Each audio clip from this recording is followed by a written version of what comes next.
Oh, I was muted. Can you hear me? Hello. Yeah,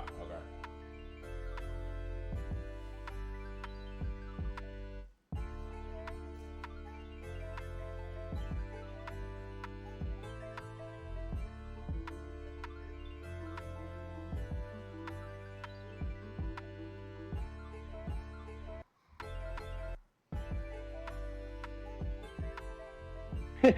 Who's a current WWE champion that we're gonna have on screen? It's me. I never lost. In fact, we always have a current WWE champion on stream. Alright, let me know when you tweet about it. Alright. Because after that, I'm gonna keep on camera. Because I don't want to mess up your thing. Okay. Because I'm on my phone for tonight. What, did you get divorced? No, I'm working out.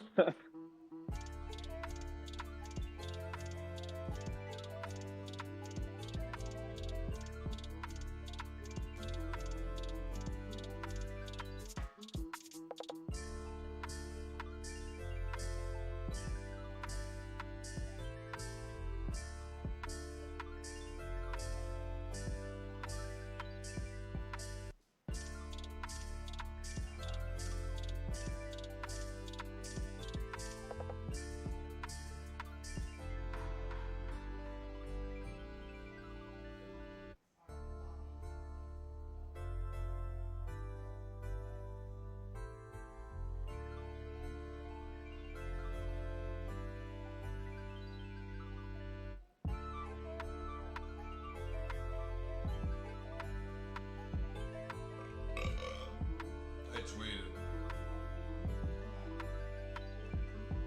I tweeted.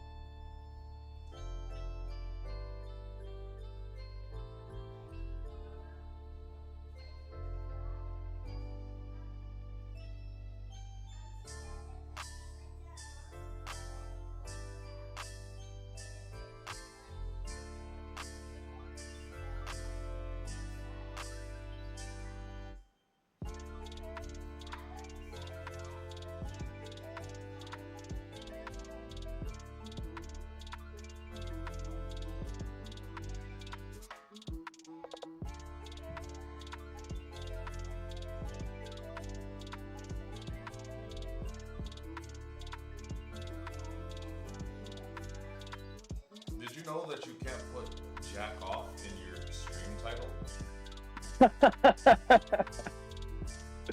You know this from experience, I see. Well, when I launched the stream, it was going to be Brennan and Manny jack off the new year. And then it says, your stream title contains a banned word. Wow. I didn't know that we were living in Nazi Germany here. Whoa. Thank you for subscribing, Addy Gratales. I know Adi. Addy, That's a name I'm familiar with. you're familiar with their work. Mm-hmm. If you want to be one of the first subscribers of the new year, make sure you subscribe. You can subscribe with Amazon Prime for the low, low price of free $3. Yeah, I wasn't aware that Twitch was a draconian state. Did you see Hurricane retweeted the models video? Yeah. A certain producer, I won't say who, Davari, told me that all those videos, all the producers share those videos and laugh about it, so that made me very happy. I said, I was always a little bit paranoid that because we're kind of exposing stories or whatever, that somebody might like have heat with it, but it seems like that's not the case. Not that any of our stories are bad, but like, I don't know. People are weird. Thanks for subscribing. I feel you. Ogspiga? My Ogspiga? You know what's been really weird, actually, Why? about this post like WWE thing? All these interviews that I'm doing, I have to refer to you as Mace because nobody knows you as Brennan. Yeah. You know? Yeah. It's really weird calling you Mace because I've never called you Mace ever. Not even, yeah. Yeah, because you call me Brennan in the ring. Brennan! Brennan! I shouldn't call you Brennan. I should call you Mace. But Yeah, you should. It's unprofessional. well, it actually is. Okay, where's the link to this thing? Here it is. Why do I sound 2006 quality? Because I'm on my phone. I'm on my AirPods. Sorry.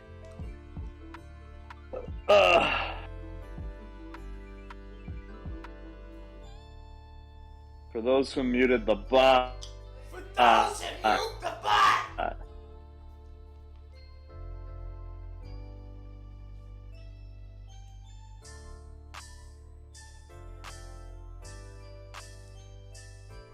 And next, hot tamale, I'm sweating. Hot tamale, I'm sweating. Pop the ball. Oh. King British guy. I don't feel like I haven't seen King British guy since 2012. It's been a while. I remember you, KGB, the homie. Who could forget the KGB?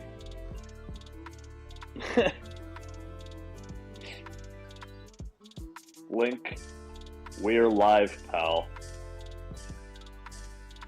Do you inverse using the shoot name when you refer to him as Mace for shotgun? Oh. You're talking about last week. Isn't that right? Mace? Mace? No! Actually, that would be effective. That's my fake name. It would mean that you're, like, upset with me. It's like you're being passive aggressive. Uh-huh.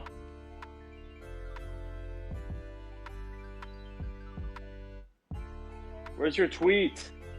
It's on Twitter. I mean, You did X. not tweet. You did not tweet. You did not. You did not zeet.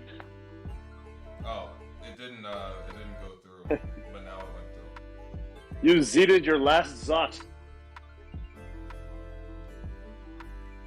We were hilarious on Renee's podcast. When I read that, I thought you were talking about Renee's? Renee Oh, Paquette. yeah, Renee Dupree. Paquette.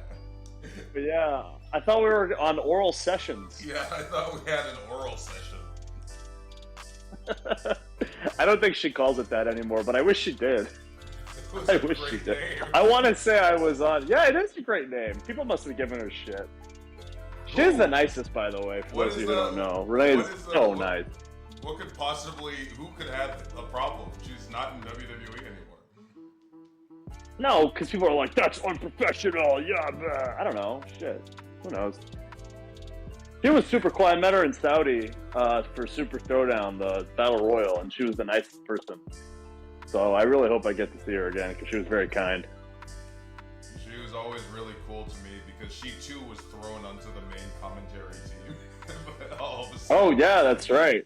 Oh, yeah, like, she was in that suddenly a main world. commentator, and she was like, "Oh yeah, I know how that feels when it happened to me." All right.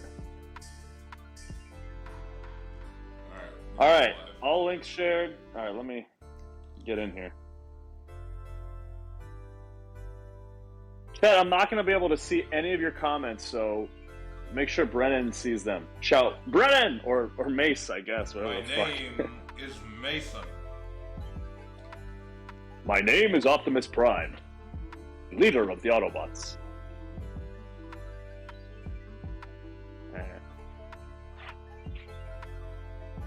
There's the camera. Perfect. You can see me work out now, guys. If you want to get this stream going, let's get this hype train to level 3.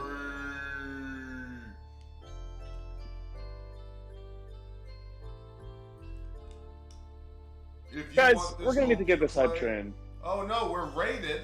We're getting raided by it's Mastodon. How many? 45. 45, that's pretty good. Start now. That's pretty good. We'll start now.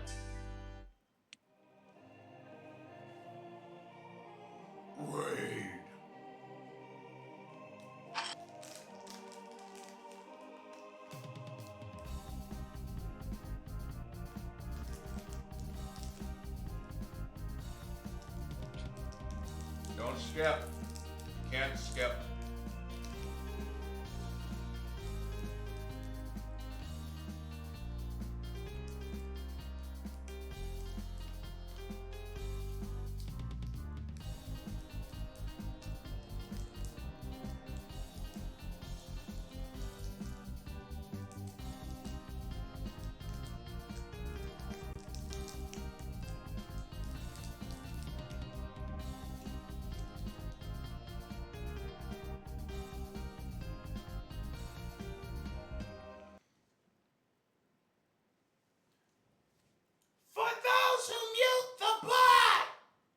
Whoa, that just, the angle that you just came in, the angle you just came in looked like one guy, one jar. Can I see this? Yeah, you look like one guy, one jar. Chat, you remember one guy, one jar? If you haven't seen it, look it up. And look up Lemon Party. And look up Tub Girl. Is that the one with the squid? No, that's the one just with the girl, and she's like this. I can't see you. I don't know what you're doing. Describe it. She's got her legs up, and then she's got a poop stream Oh, shooting up okay. into the So sky. It's actually listen, actually a beautifully composed photograph. now when you say stream, is it liquid? It is liquid. Okay, so it's diarrhea. It is. Oh, okay. But it's like a perfect arc that lands on her face. Oh, paste. Wait, what? How's that possible? Because it shoots out. So how could it possibly? Because she's in the tub. I understand that, but what I'm saying is that your butthole shoots away from you. So how could it possibly? She was curled in such a way that it was possible, and I don't That's know. impossible. No, it's not. Because watch, if I reach as far back as I can, my butthole's always still going to be reaching. Even if I get my legs, I could get my butthole to face my face. oh yeah, well not face to face, but maybe if it goes up in an arc. Yeah, I no, could it see. is. No, that's the thing. It is a beautiful arc. All right, that's fair. Yeah, I just did it. I think I could do it. Yeah. You think you could? You think you could poop into? I think I could. Why don't you introduce us to the stream while I do 15 reps of this? Warm up a little bit. Welcome everybody to the stream, the Tubcast, where we stream about Tub Girl. I'm your host, the host with the most, Tub Boy, and that's one man with one jar. And how are you guys doing tonight? I'm Tub Boy.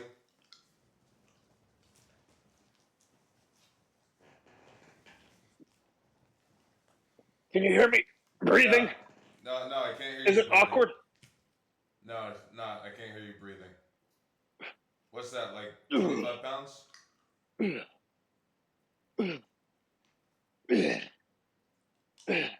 Everyone is sick. Don't call me chubby. I've lost a lot of weight. Me too, sadly. You lost weight? What happened? Over the holidays, I didn't get to work out as much as I would like to, which is why I'm doing it now during the stream. Oh. Yeah, I actually lose. It doesn't. I was at the show, everybody was talking about how massive you've become. Who, me? Yeah. Wow, that's great news for my body dysmorphia. Legit. Yeah, they were like, "Wow, how did Mansoor get so big?" And I was like, "Yeah." Wow, that makes me feel really good. Yeah. Thank you for telling me that. That's information you could have withheld to make me feel bad. So thank you. Yeah. No, I need to. It's like a careful balancing act. You can't let my head get too big. I can't let your head get too big, but I need it to be like. I need you to be relatively confident. That's true, because my confidence directly correlates to my in-ring, my calling the match. Yeah. If when I feel like shit, you suck. Yeah, it's true. No, it's actually true. It's actually true. Like, I think that's the case for that's the case for everybody. If you're not confident, then you're hesitant. Right, you doubt everything you call. Yeah, I agree with you there. I was actually so it was a big confidence boost for me because I had a chat. For those of you who weren't aware, I had my first match back this Saturday in at New Texas Pro. Went very well, but I, who have not wrestled in a real match in like 3 years,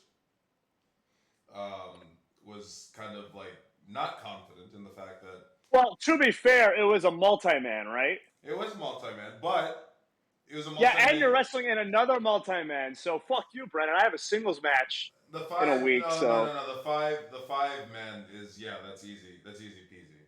But like, this was a triple threat main event, and it was oh, my first three. one Okay, ever. that's fair. Yeah, it's three. So and like I was very adamant about doing like a diJACK style triple threat. So I messaged diJACK right before I got on the plane. It was like, send me your triple threats because diJACK has a triple threat formula to make it so that it's not a boring triple threat. So I'm on the plane on my notes app instead of watching anime like I should have been, and I'm just putting down like, oh yeah, let's try and put down some beats. And then when I got to the venue, I had assumed that they'd already put the match together because I got there at like 6. That's what's different about the indies is I could just show up to the show at like 6 and do the meet and greet and then call the match while the show's going on. Yep. Um, so when I got there, I was like, "Oh, if you guys didn't come up with anything, I have some ideas." And I made sure to let them know. I was like, "This is not a case of like, this is the match. Fit yourself Big in." league in them. Yeah. Yeah, I was not You're the big leaguing Fed them. I guy. was You're like, big league in "Listen, them. Yeah. I just had some ideas on the plane. If you want to work some of them in, great. If you don't, I don't care." We ended up using a lot of it, which was really cool. And they had great ideas too. But it was fun. I had a good time. And I'm sore and tired because my time in Houston for this trip was a blistering 8 hours. Where I got in at like 5 and I left at like 7 a.m. in the morning, so I just went straight to the hotel, or not to the hotel, Yeah. the airport from the venue basically. I went to eat and Get then went used to to the that. or That's gonna be our life from now on. yeah. There's not And gonna be any getting to the show the night before because they don't want to pay for 2 hotel nights. yeah, You fly in the day of after a shitty flight. You wrestle. Sometimes you fly back that night, or you get a 5 a.m. flight the next day. I wouldn't mind the same night. The early morning kind of Really? sucks. Yeah, I mean, Same night. It may. if I've got a hotel, it doesn't matter if it's it could be at 11. No, because you won't be able to shower. It's shit. I didn't shower yesterday or after the match. You went to the hotel room and just fell asleep. You didn't shower after a I didn't go to match, the hotel room. I went straight to the airport. so you My had an flight, overnight. my flight was at 7. The show finished at like Oh, you 12. you just waited at the airport for 6 hours. No, not 6. The show ended at 12. We went to. I met up with some friends and we went to eat. And by the time we were done eating, it was like 2 or 3. And then I went to the airport, which was like an hour away. So I ended up getting to the airport at like 4. I was there When did you early, but sleep? what? When did you sleep? On the flight? Wow. I could. I mean, Yeah. I had a hotel room, but I was sharing it with my new close personal friend Chris Bay. What? What? Yeah, you're getting replaced. You didn't Buddy. say you were rooming with him. He's my guy. Oh, I didn't know that. Yeah. We We actually wrestled. barely talked. You should have brought me up. We I wrestled. didn't actually room with him because it was so. You never It went was to the so. room. It was so well. It was so late when I was done, and I didn't want to wake him up. Oh, fair bump. Yeah, I wrestled him on the Indies before I got signed, and yeah, he's awesome, and I think he's TNA Tag Team Champion, Yeah, he which is. is super cool. Mm-hmm. And he's helped me out in the past, so yeah, he's fucking awesome. I love Yeah, Chris Bay. swell guy. It was a great show. Great crowd. I think their largest drawed house of all time for New Japan. Wow, and you should brag about that. And me in the main event. Yeah, think about that. Think Hey, about and that. put over the fact that and Brennan, make sure you read comments, or else people aren't going to feel like they're our friends Oh yeah. parasocially. Okay, hold on, friends. Because 2000. usually I do that. I do that, but I can't see them right now. Yeah, and I don't see it because it's really far away from me. But yeah, I'll try and keep it. Well, you can use your phone. That's what I do Good idea. to go on the Twitch chat. What was I going to say? Uh, Oh yeah, put over the fact that we are the top merchandise sellers on For Your Wear the in the month of number December. one. Number one. We're merch movers. We're such Now, merch not movers. for We're the gonna whole go film year. a thing tomorrow. Yeah, for the. I mean, we We haven't been with them for the whole year. we couldn't win the whole year. You know, we were only there for a month. We couldn't dethrone the wrestling club, sadly, which is a bunch of children. What? Yeah. Us, the So babies? the wrestling club is a class in a school, and the teacher's a big wrestling fan. And after school, they watch matches, and they're all, obviously it's amazing, and it's great for the kids, and they've gone to shows, and it's been great.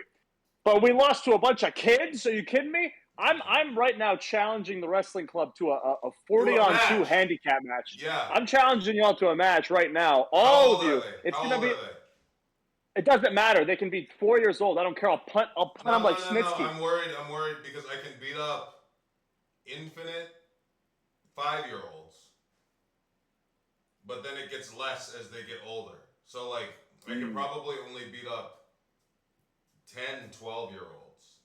I think they might be. I think they might be 12, like seventh, eighth grade. Which one of my kids is down here? Oh, my wife. Never mind. You thought your wife was a child. No, I just couldn't. I heard footsteps, but I can't see. Pitter patter. Yeah, chat. Let us know how many kids there are and how old they are, so we can strategically plan our attack. Yeah, well, give us the scouting report. And Yeah, tag Theo the draw wrestling man. club on Twitter. Tell the wrestling club on Twitter. Tell the teacher. And by the Actually, way, no, let no, me get no, one thing Mansoor, straight. Mansoor, Mansoor. Crush like a set of like 15 right now, and then challenge those children to a match. All right, all right. Wait, how much is this? I got 45, 25. Wait, this is It's the weight of 90, a child. 50. That's the weight of a child. This is 185 pounds. Yeah, that's way more I than think. one child. All right, all right. Hey, okay. Hey, wrestling club. Hey, all you little snot-nosed punks. You little Watch this. dweebs. Bet you never lifted in your life. It would close your growth Talk to him, plates. Brent. Talk to Yeah. him, Mace. Talk to him. Yeah. You've never lifted. You can't lift. You haven't even hit puberty yet. 12 to 13 years old? Huh? Well, you gotta weigh at least 100 pounds. And Mansoor is bench pressing like 8 times that right now. 8 times 100 pounds is like 800 pounds. You want to sell more t-shirts than us in a year? Despite the fact that we only started selling t-shirts a month ago? Huh? Wrestling club. All you little punks. All you little rugrats. You little gremlins, huh? Did you have a nice Christmas? Huh? Did you? Yeah, you can take it. What? What do you need? Get whatever you want. Get out of here, Mia, Mia. that's my You're wife. yelling at children. I'm cutting a promo on children. You wanna interrupt my promo on You're children right now? ruining it. This is for the kids. Oh, you're getting your vegetarian raviolis. Get the hell out of here with your vegetarian All raviolis. raviolis are vegetarian. Mother of my children, get the hell out of here. Be gone. Good doodle. Scram.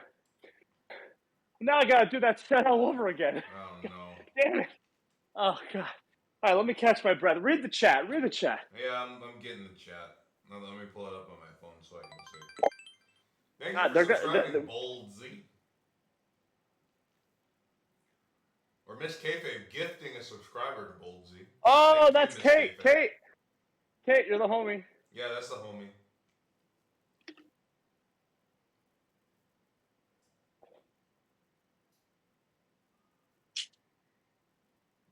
My channel. Who the hell's that? There we go. Nah, here's Who the hell's that? Whoa! Who's this? Could it be? Who's this, huh? Huh? Huh? Job Van Dam. Job Van Dam. Steals the show. Job Has Van good Dam. badge. Gets a week off. So we not booked-inator. Job Need to talk to outinator. Shawninator. Gets texted on Christmas Eve. Wait, alert. I guess No, that's fine. I hope the ratings tank without you, diJACK. Yeah. Wait a minute. Can we talk about? Hold on. That's Shut up. Somebody shut up. You can't not book diJACK. Shut up for a second, diJACK. You drew the biggest quarter-hour increase in the history of NXT, probably. I don't know. It's a history. Huge spike. Huge spike. Brandon Thurston approved it, okay, on WrestleNomics. You're a massive draw. You should be marching into Shawn Michaels' office, and you should be screaming, ah! You should be screaming like a madman. Yeah, I'll get right on that. Get on it. Get down on it. Catering. Get down on it. It's not the same. The interesting part about wrestling, or WWE at least, is that they tell, and you guys know this, they tell you so little that there's always that voice in the back of your head that's like, I wonder if they're not telling me something because it's something big. No. Right. Let me tell you right now, no. No. You know what the biggest thing they ever told me, diJACK, was? What? You're fired. You know what the biggest thing they ever told me was? He told you and didn't let the dirt sheets let you know, because that would have been on brand. It was. I almost the did. diJACK, you know what the biggest thing they ever told me was? What? They said, commit to this gimmick and you'll be a millionaire. Yeah. Well, guess what? I have about $6,000 in my bank account, buddy. Okay, I'm a thousandaire. Okay. You know, you guys know what they told me after my first night of commentary? Another vast overassumption. Michael Cole pulled me and Vic aside, and he said, "You guys did great. You're gonna have this job for the next 10 years."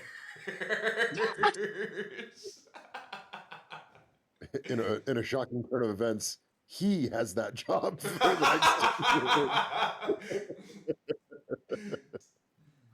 Pretty standard maneuver there. 10 more years. All right, diJACK. Yeah. Listen, we were the top merch sellers on the online store for your wear in the month of December. Okay. Yeah. Is that but listen, I've never heard of it. It's a huge honor. Shut the fuck up. Don't bury our merch store. Yeah. But here's the thing. We were not the highest sellers for the year. That honor went to the wrestling club. You know them, right? 4 life. I do. It's a classroom of children at school. I know who it is. So here's what we're going to do, diJACK. I'm about to crush 15 reps of the weight equivalent of 3 of those kids. Mm-hmm. While you and Brennan, I want you to talk at those kids, talk doo-doo, tell them how we're going to crush them, because we've challenged them to a match. Thank you, a handicap. Okay, then powder out and let Brennan do it. Here we go. Yell at these kids. Listen up, you children. Listen up, you children. The housing market is in shambles, and it's only going to get worse. I disavow. Your future is bleak. I disavow. College will cost you thousands of dollars, and you are not guaranteed the opportunity to make that money back. You will be in debt. You will have no house. Children of America, this is your future. You want to outsell us in t-shirts? Talk to him, Mansoor. You snot-nosed little punks. I better believe. I know that you all got coal for Christmas because you little rugrats, you little jerk-offs. I can't say that. Don't call kids jerk-offs. I was gonna call them bastards, but I was like, oh, I can't do it. They could be bastards. I already retweeted your promo without watching it. You didn't say anything horrible in that, did you? I actually did. I actually did. Am I canceled? Am I Yeah. fired? I did. I did. Yes. I actually I said that. I was sitting there watching a show with my wife, and she didn't want me like having the volume up on my phone. So I saw your promo, and it I was didn't know getting you all were these living good in reviews. 1984. I was like, I have to retweet this, but I can't watch it right now. So I kind of skimmed the comments just to see if anything was like, why would you say, F this and that? Like, so I didn't see any of that. So I was like, fuck it, I'll retweet it. It's probably not that So bad. basically, no. What the promo was about was I was saying I'm becoming the formal advocate for the Chris Benoit movie now that the Iron Claw is out. I disavow. I'm Chris officially Benoit was a throwing my bad guy. name. He should not have killed his family. That's a hot take. I don't think there should be a movie about him. I'm a free agent, and I'm taking casting calls. If you need like a Muhammad Hassan in the movie or something, as like the background. Everyone's ready. They should have an Italian. A24. They should have an Italian man play Muhammad Hassan Give as intended. me my pedestal. Hot takes right now. Okay. Two bad guys. I think neither of these guys have anything good about him. Who?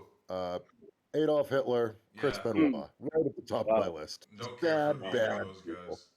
I completely I thought you were don't gonna. like I either thought of you them. were gonna say you were gonna disavow Osama bin Laden, which actually would be a hot take in Bin Laden, 2024. Number three. Bin Laden, right up there, right in the top three. Bin Listen, Laden. I Don't start defending Bin Laden. I don't want to hear it.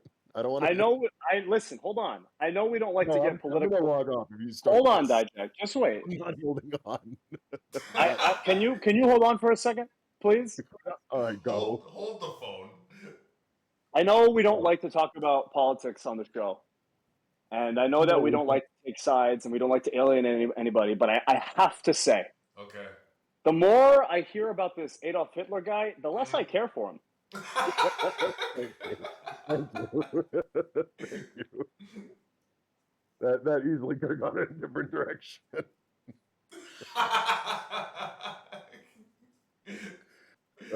I'm very glad you took that really hot stance. You could have gone one or two ways with that. It's really about time somebody stood up to all those Hitler supporters out there. Who else don't we like? Pol Pot? To be fair, I actually have. Don't to be fair like, Hitler. Don't to be fair Hitler. No, it's not that. Easy. It's saying I have driven in Orlando past white Hitler's supremacist house. rallies. Oh, okay. Orlando. So I'm so oblivious to like the world around me that like it. I believe you. Someone would need to point to it and be like, right there, look, and I'd look and I'd be like, oh, that's what that is. I see that. because no one that you could ever imagine knowing. No one you could ever imagine knowing would support a person like that. Sure, And so, yet like, there are. What does it look like? How do I see this? Well, I mean, what I mean to say is, you could never imagine somebody that you've spent time with, had conversations with, worked with, or spent any amount of time with, to be evil, right? Evil. Sure. Like, that's why. Right now, is there someone that we did all these things with? Because there's a name popping to mind. Yeah.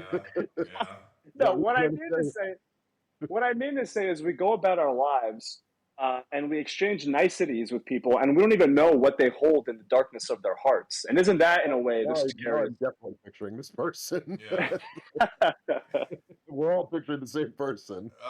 Dijak, how good at wrestling would Hitler have to be for you to be like, hey, I mean, Well, he was a great worker. Okay.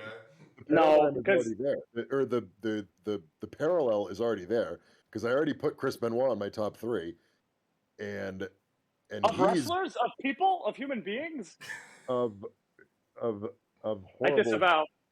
things, of horrible people, horrible yeah. people who did horrible things. Okay. Chris Benoit. You shouldn't call it a top three. You should call it your bottom three. In terms of wrestling, Chris Benoit is the number one in my book in terms of violence. Violence in the ring. That's his favorite word in wrestling is violence. I do go back to violence a lot because you don't see a lot of it. A lot of stuff looks kind of like fraudulent. But if you want to see violence in the ring, you look up Chris Benoit. That's the guy you go to for violence in the ring. That's just the way it is. And that doesn't make him a better person. That makes him an outstanding wrestler. Brennan, Yeah. interact with the chat. I am looking at the chat right now. They're not saying anything good. Let me see the chat. Hang on, I'll take a peek. Can somebody please read their inane comments so they don't feel left out? All right, hang on. Let me look. LMFAO, I love this stream so much. See, Miss Kayfabe is fine with how we're interacting with her. Oh, really? I was actually thinking of her specifically going, we should not be talking about this. This is a journalist is watching the show, and we're talking about this. Don't report on this. Don't report on this. Okay, do not report on this. Who's watching? Hitler has one of the best work punches. Don't read those comments. You told me to read the chat. You're telling me. I don't want you to read. I don't want you to read the ones that are going to lose us all our jobs.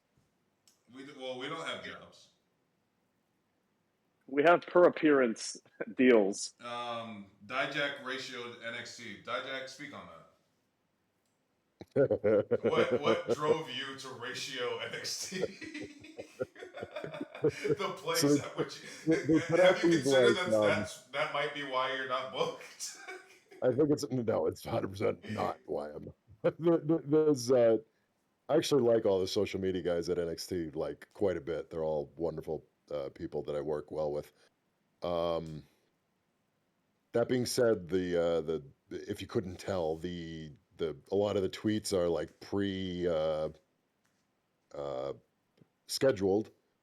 So I get a lot of notifications like throughout the day where it'll like pop up on my phone at like exactly 3 p.m. or exactly 4 p.m. or something of like some peak tweet whatever number. thing is scheduled. It's like, oh, usually it's like a picture, and then the next day they do like a clip or like a GIF or a video recap or whatever. You'll never and then believe a couple what days Rhea later Ripley they'll did do today. yeah, and then like a few days later they'll do like the exact like here's the full match available on YouTube of the underground thing. So it's like so much later that like I'm pretty sure that people don't really care anymore because it's like past that window of time where anyone would have cared because we're 6 days past the air date at this point. But it's the end of the week before the next show, and then you have a whole new line of content to fill. So it needs to happen. But these are usually the tweets that get like the least amount of interaction because it's already been discussed. It's already been whatever. I've already talked about it. Blah blah blah blah blah. So this one, they sent it out, and I decided a little bit, maybe a couple months ago, because for a while I would get a notification, then I would immediately retweet it, just because I was like, oh, they're talking about me. I need to share this. Mm-hmm. And then I thought about it, and I'm like, okay, what does me retweeting something instantaneously actually accomplish? Because anyone who follows me follows at WWE NXT, right? Yeah, surely. There's got to be at least 90% crossover there, if not more. So I'm thinking to myself, I'm retweeting something that people are seeing for the first time anyway, so I'm not accomplishing anything with this retweet. All right. So then I was like, well, what amount of time should I wait before I retweet something? And then I'm like, people don't want to see like old information, so I got to do it relatively soon. So maybe like 15, 20 minutes later, between like 15 minutes and like an hour, something like that. And so I've been dabbling with it a little bit to try to see what I can get the best sort of boost out of it. So I did that, and even after retweeting it, it was still floating around like 100 likes or something. So I'm just looking at this thing, and I'm like, man, this is a fucking great match that I'm super proud of. The company put it on YouTube in its entirety, minus the picture-in-picture break, I think. This is the best part. We did do a lot of cool stuff during the picture-in-picture break, so I kind of wish they would include that. And maybe they did. I don't know. I didn't watch the full YouTube clip, but I doubt it. They usually don't. Basically what amounts to the majority of the match is available on YouTube. And it's like, man, I want people to see this. I wish more people would see it. And it did a pretty decent number for NXT. NXT doesn't do main roster numbers. Definitely, You're talking about ironically, not even close to the Retribution yeah, numbers. I was gonna say, there's no way it's doing Retribution numbers. We used to blow the fucking show out of the water every week because it'd be some picture of Slapjack like, would be like, what the fuck is that? They click on it, like He's 6 slapping million off. views. Slap it off. You'd see it like, what the fuck am I looking at? But yeah, like a good number for NXT is like 100,000, which this match is floating around. But even still, like I kind of want it to. I want to get views on it. You know, I want to get people to watch this match because it's a great fucking TV match. You know, you don't just Free TV. get these nice full matches on YouTube all the time that are like really recent and topical. And it only had like 100 likes or whatever. So I'm like, all right, I'm gonna mention something in the replies because my replies have been doing kind of well lately. So I was sitting there for like a minute trying to think of a good reply. You are in your post era. Yeah, that sucked. I was trying to think of a good reply. Nope, there's the finish. Sorry, I'm watching Raw too. Oh, what sucked? Please tell us what sucked on Raw. Rhea beat someone clean for the bajillionth time. Um, as is tradition.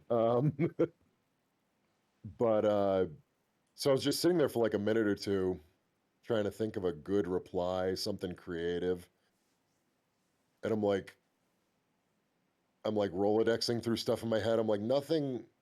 There's nothing interesting I can say at this point about this match because I'm like, do I do this angle? Do I do this angle? Do I do this angle?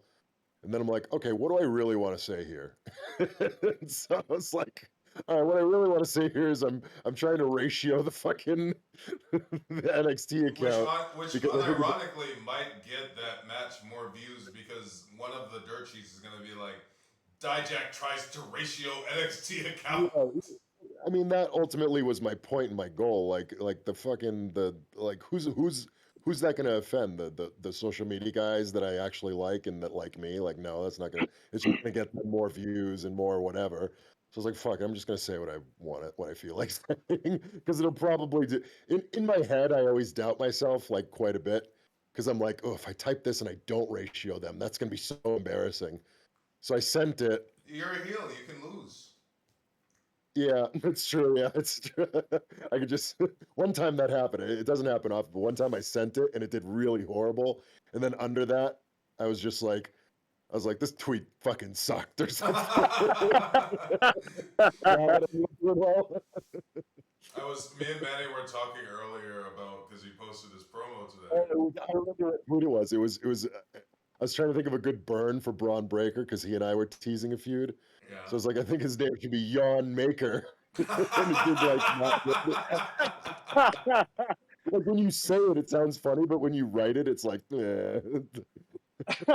You should have made it a video. Later, I'm like, You should have just had You should have had a 5-second selfie video going more like Yawn Breaker in full gimmick, sunglasses, trench coat, and everything. in your bed. I should do more videos. The videos. I'm gonna watch your video right now, Manny. I want to be inspired to do more. Watch his video. It's hard though. I will say it's hard to like grab a camera because I have a pretty nice camera and I have a good like little gimbal thing and a good setup and some lighting and whatever. But it's kind of hard to like do a promo in character because most of what's out there is all like done for TV by like Jimmy and JB, you know, so it's super professionally done So and it looks feels great. weird, We're in the yeah. fucking warehouse with all this lighting and all these camera angles and stuff. So if I just shoot a shitty one in my house, it's like, oh, that's low rent. Like, plus it kind of feels like I'm like going off script because I'm just doing my own thing, like whatever in my house, like in gimmicks. So it's You should do it in your the cop word car. was I should do it. The old cop car, the old Crown Vic I The have. paddy Actually. wagon. All right, hang on. Let me watch Manny's promo. All right, Make sure rate I'm it. not getting. We're gonna get a live review of Okay, Manny's yeah. viral. You have to comment on it. Viral? I got like 1,000 likes. Yeah, It's not the viral. problem is because he didn't say anything about back shots or booty Likes holes. likes aren't the barometer anymore. because all my tweets get 1,000 likes, and some of them aren't good. No, I mean, It's people really, like not really good. like nowadays I look at quote tweets. Like quote tweets are really a much Quote tweets better are, yeah. barometer. If your shit has like 100 quote tweets, it means like people are like really into it. My girlfriend says I can't smash until Dijak wins a match. Please help.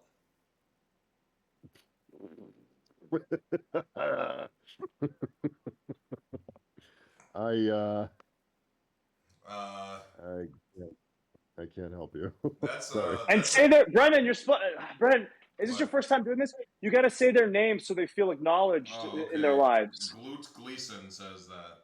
Well, Glute See, Gleason, I'm sorry, but your girlfriend has strapped the most powerful chastity belt of all time upon your waist because that is see never that being dude. unlocked. You know what's funny is I do win matches. Like I beat Eddie Thorpe twice in a row, and nobody fucking noticed or cared. Nobody knows. It didn't make the slightest blip on the radar. Which so when that happened, like to the point where like people were commenting like Dijak never wins, like in the comment section underneath a YouTube clip where I'm beating him, like why doesn't Dijak ever win a match? And people would like subtweet or sub comment them and be like, he literally won this match, like you didn't even watch the video. So it's so like meaningless. I think it just becomes a perception is reality sort of thing. Super But Volteka says, remember when Dijak tweeted himself surrounded by crying Wojaks and then Brennan quote retweeted with the Wojaks replaced by the black guys from that black meme? that was a collaborative post. it was. It was actually, Yeah, might have didn't been Dijak? Dijak's Didn't idea. you? I Dijak, sent didn't it you in the group message? chat. You messaged the group chat. Okay, guys, give me all your best crying meme faces. I don't think I said that. Maybe I did. think you did. Well, you did. You sent a know, picture. You wouldn't know to search for Wojak. Oh, hang on. Wojak It's the special guest former W. It's The Rock, probably. Hang on. Is it? You're gonna kill the stream. You're gonna make dead air happen so you can watch this show. So that you can watch the show Okay, that. so Jinder Mahal is coming out right now. Let's Obviously, go! obviously a troll. No, I hope that's it. I hope that's it. I hope they Obviously have the a troll. segment and it That's ends. so base. Although it's good for Jinder that he's going to get rock bottomed. That'll be actually a pretty cool moment for him. It's happened before. It's not new. Yeah, that's a good point. But no, it's 100% is not. It's Jinder. It's not Inshallah, it is Jinder. just Jinder. He's under It's contract. Jinder. He's Jinder's gonna 1,000,000% come out. not. The Rock's gonna come out, and Jinder's gonna hit the The khalas. Hamas. He's not even. It's the He's not Kalas, even not lifting. Hamas, Mansoor. Jinder's said not even with his stable. He currently Huh? has a stable, and they're not even there with him. Well, So this Yeah, is because clearly they're gonna jump the Rock. it's because Veer is coming. He's coming. Yeah, Veer's Just gonna wait. come all over the place. Veer is gonna come onto the Rock. I'm glad we're letting him talk. Is he getting like major heat? Yes. He is a former WWE champion. That's not false advertisement. Major heat. I'll tell you this right now. If this is it, and he just like buries the crowd and blah That'd blah be blah so blah blah, and Veer and Sangha come out and they fucking all stand there, and that's the end of the segment, I'll be so happy. I know it's not that, and I know that he's 100% gonna get rock bottomed. But that would be so awesome. Where are they that the Rock is so imminent? They're like 2 hours from where College Game Day was. Oh. They can't do And that like twice. Nick Khan like flew over to like hang out with him and stuff. So it's clearly him. Did you know Like, they it's grew up not him, together? then they've already blown their own They spot. grew up What? together in Hawaii. In Hawaii. Something like that. Yeah, they're friends or something. They shared Tiramana. Sure. They're never tried two Tiramana. they're That is two cool. bald badasses. Nick Khan's not bald. No, he's got a great set of hair. How can I tell the Khans apart if they both have hair? Which Khan are you talking? The Khans run wrestling. Yeah. Wrestling has one Wrestling royal has- family. It's definitely not the McMahons anymore, so yeah, It's I guess the Khans! Khan! The crowd just started USA chant, and Jinder told him to shut the hell up. He is Canadian, so that's accurate. Yeah. Indo-Canadian. Who is it? Is it? I hope it's Batista. I hope it's Drax the Destroyer. Yeah, yeah, Big Dave. They just did The Rock. We've already done it. You're gonna get diminishing returns from your returns. Yeah. Well, nobody lets down quite like The Rock. Yeah. Anthony Turtles, thank you for subscribing. Happy New Year's to you as well. Anthony T. Turtles.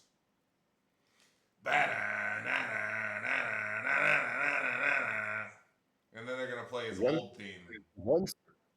Once the slight thought of The Rock becomes even entered in the conversation, anything else becomes a letdown. Yeah. Not true. It could be Stone Cold Steve Austin, and that would not be people would be happy with that. But those are your two options at this point. You're either bringing out Rock or Austin. Nobody else. He's still going? He's still going, yeah.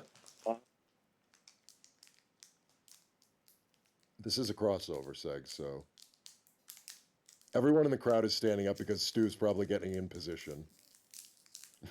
I hope he gets into the position and then it's Veer and Sangha.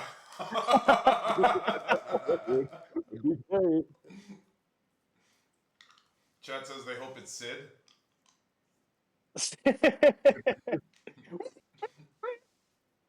Or what if it goes? What if it's money? It's The Rock. It's The Rock. Yep. Boring. Boo. Change the channel. Dijak, quickly. Oh, he's back. He's back Dijak, from Mania. quickly, make the tweet. If you wanted this segment to draw, it should have been me. No, I'm not. Bury The Rock. You're a heel. You're a Bury heel. The Rock. Be a delusional heel. No, it's no. If you wanted to pop a rating, you should have got Drawjack. Well, that just sounds desperate. That comes off as lame. You are desperate. Well, I'm not desperate. Why would I be desperate? The Fortnite character is back. Chat, if Dijak should tweet at The Rock that he's going to drag him to 4.5 stars, give me a hell yeah! Give me a hell yeah! I'm not doing it. Hey, Dwayne, if you want to get dragged to 4.5 stars, ask for Dijak. Chat, if you think that Dijak should tweet, hey, Dwayne, want to see if it's possible for somebody to take a moonsault bump off the people's elbow? Give me a hell yeah. That would be very impressive. I could probably backflip out of a rock bottom. That'd be cool. Backflip out? Right on your head. I could probably backflip out of a rock bottom. Yeah, I guess so. I'd have to. It's the same as the same as the moonsault chokeslam, which I did. Yeah. This weekend. You did that? Yeah, I did. You took it or gave it to I someone? took the moonsault chokeslam. From who? Giant Gonzalez? Who the What did Andre come back from the grave?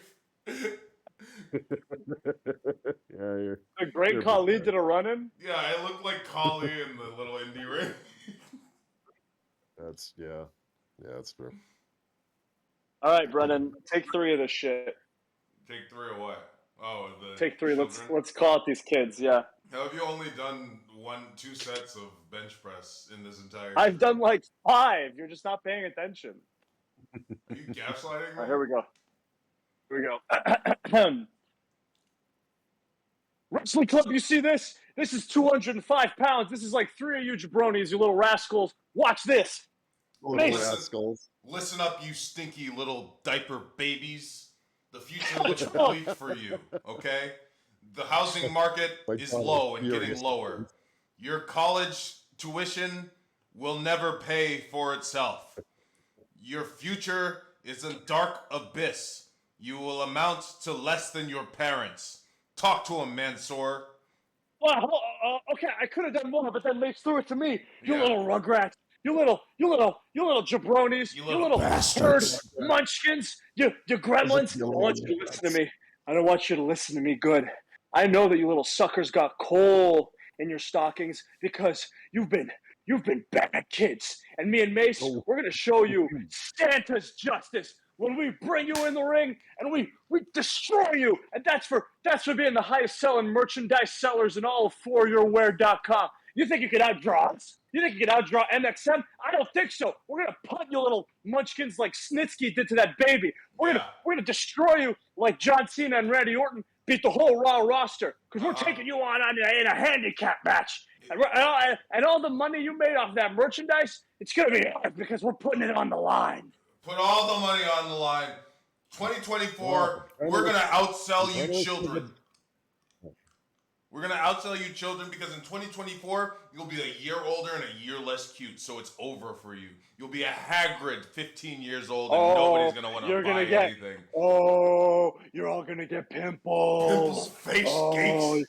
You're going to get body odor. And no one's going to want to buy your shirts anymore, you little puberty-stricken freak. 3 little mustache hairs.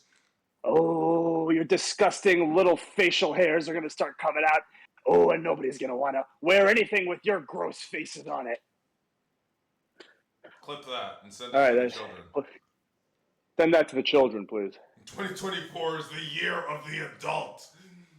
Finally, adults will be in control.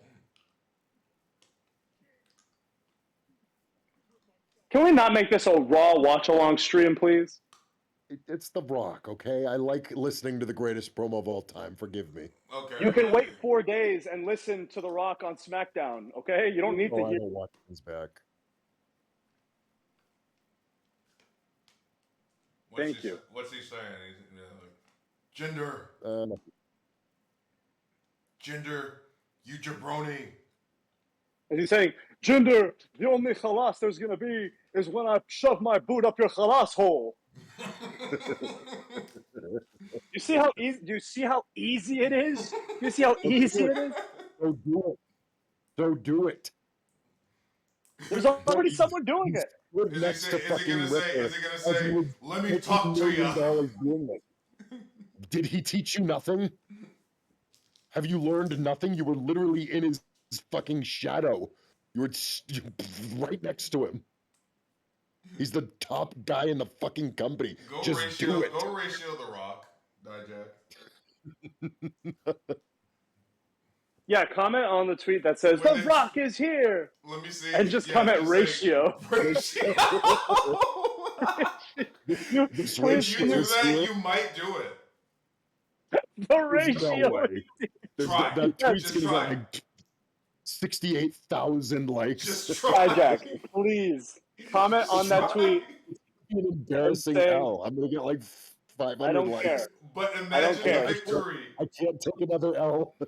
Imagine Reply to the tweet of The Rock returning and say, hold this people's ratio, lil bro.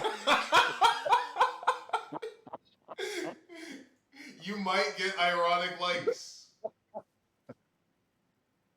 And then Fightful will have to report. Fightful will have to report Dijak ratios of The Rock. That's so badly beaten.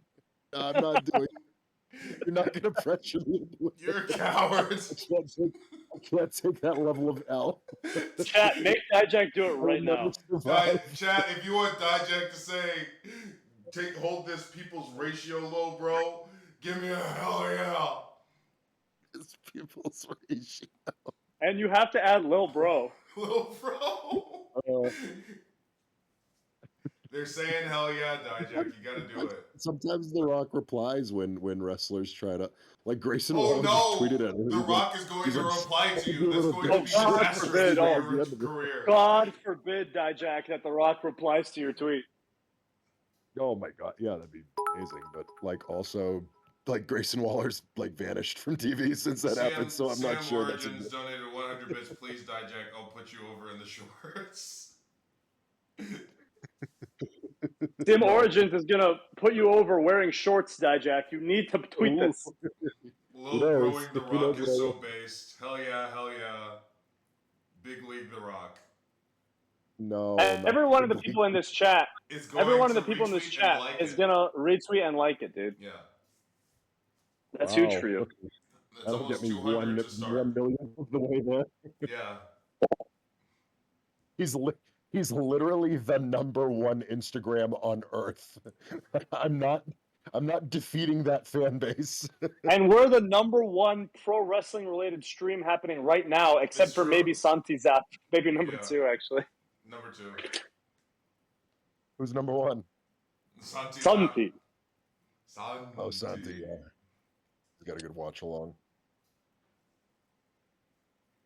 Is that the meta? Do we need to watch along? Maybe.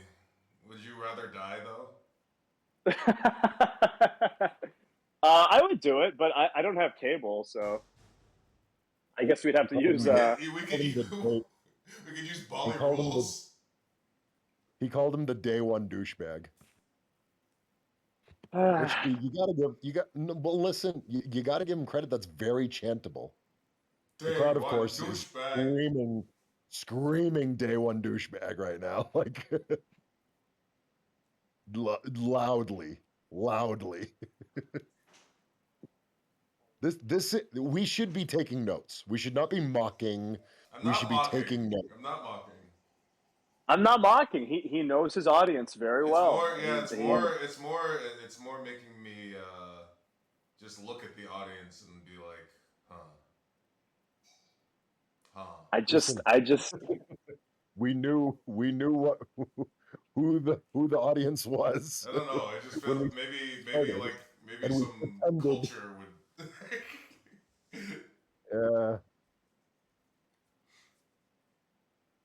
Yeah. Now he's doing the alternating arena shtick where one side does one thing and the other side does the other thing. Day one douche. Oh wait, he's doing the LA Knight. Yeah, where do you think he got it? Dijak, we need to recraft you in their image. It's the only way. I wish I had it in me to be this. It's the only way. I wish I had it in me to be this. I don't even know what the word is. Accommodating. Let's do babyface Dijak the cop, and he's gonna be like, "You're gonna go to jail.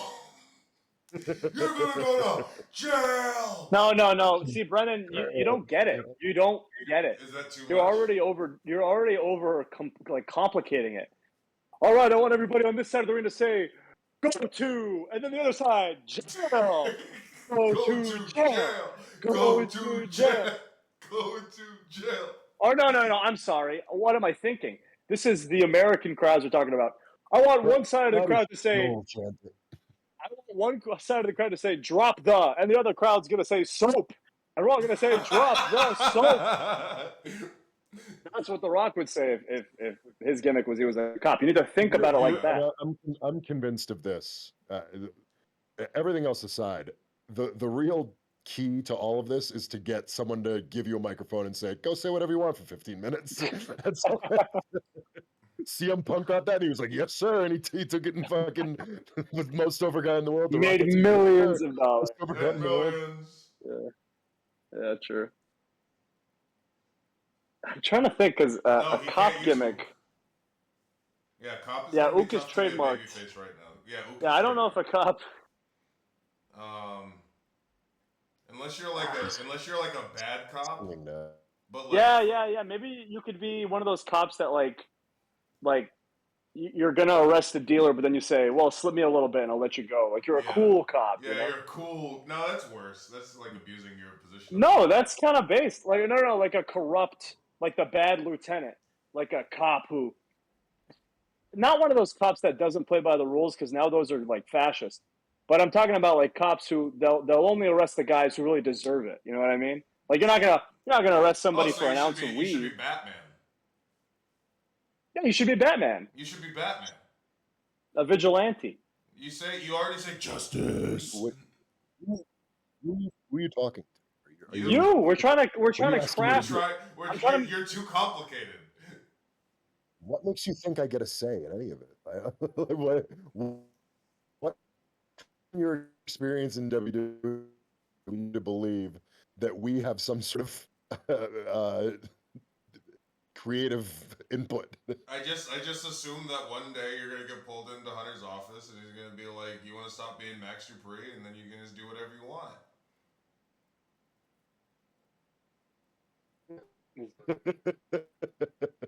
Oh, he's out beating up Jinder, by the way. Spine buster. Is he declaring Honestly, for the Royal with this Rumble? character, the fact that I hope so. Oh, his belt's coming off. His What if belt he came said? off. What if he said? I was What gonna if he whip him says, with the "I'm belt. gonna finish the He story"? whipped him with the belt. It's my gimmick. Oh, there's a tweet. I can tweet about that. No, that's not. Nobody knows. Nobody will get that. Dude, hold this people's ratio, little You bro. We will. get way more You will likes have than. a better tweet. Oh, I'm not Yes. saying that. Yes. No. No. You just don't. He doesn't want to be great, chat. you don't want it. It's just He you don't doesn't want want it. it. You don't want Yeah, it. yeah, I guess I don't want it. You don't want to be great, chat. You can't help him. You can't. You can lead a You horse don't. to You water. don't. You don't want this dub, You don't want this little bro. dub over the Rock. Not a dub. It will be Massive a dub. L. Irony is a huge dub. It's now a the win-win chat's, because the chat's what's the turning on chat you. doing? They're turning on him. Yeah, chats. They're Dijak not is going to vote for you cringe. next CW. When did Dijak's Dijak become a cringe. coward? Does it put the curse of Wow. greatness? Fuck off. It's not gonna ruin his career. Yeah, what's going to happen, Dijak? You're not going to get booked? Already happened. What's the fear? What are they gonna do? Make you lose a good match? Make yourself famous, kid. It's a win-win because if you ratio him, little bro, you'll always be the man who ratioed The Rock. And if you don't, people will be like, wow, he really tried it. I respect him. You know? He shot for the stars. Like the Jeff Hardy ladder match with The Undertaker. It's like, yeah, he tried. Make yourself famous, kid. Dijak is frozen in a gooning scenario. That seems to be a common theme on our stream. Freezing in a goon. Team Goon. I'm here to say, put this. Us here at the Insiders. I'm scrolling my Twitter now. There's already like 6 people. Like, I've been scrolling for 5 seconds. I've already seen 10 names just trying to get retweets and likes off of the name of The Rock, and it's just so. Yeah, but it's like, And I'm not saying I oh haven't man, done it. I love The Rock. done this. It's not. Nobody's taking a shot at The Rock, right? I don't see a lot of. I mean, probably Grayson Waller. He tends to do that. Yeah, so beat him. It's so funny that you think that's lame, and you're right, but it works. Like Yes. we should know that by now. You're right. I yelled at Mansoor earlier today for trying to be sentimental with his cool promo that he did, when in reality he should have just said, "Ooga booga, back shots, butthole, boobies." 10 million likes. Boobies. Actually, so I cut that heartfelt promo, and I immediately knew once it got to like 3 minutes, I was like, no.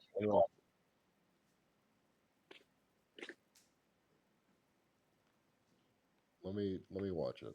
All right, do a live commentary so it's not dead air. Yeah, stop doing dead air. Or at least play it loud. I'll play it loud. It's on my phone, so it'll be separate audio. I just gotta find it. Hang on. What, his promo? Yeah. Oh, there, I thought you were talking about The Rock's promo. No, not the Rock.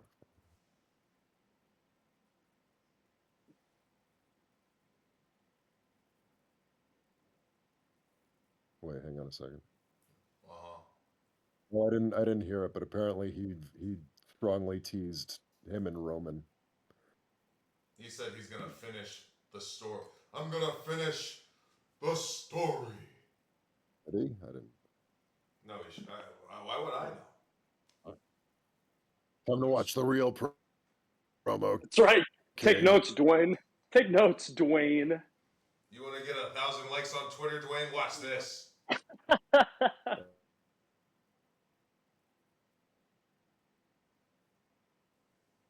We do. I asked him what he meant, and he told a story about when he was in college in Miami. Wait a second. And he Miami? Oh, yeah, that's right. Where are you standing? Where are you standing in this? What is this? I'm at the, This looks like a banquet hall. Yeah, it you look like you're at a wedding in a t-shirt. That's at the Ritz-Carlton.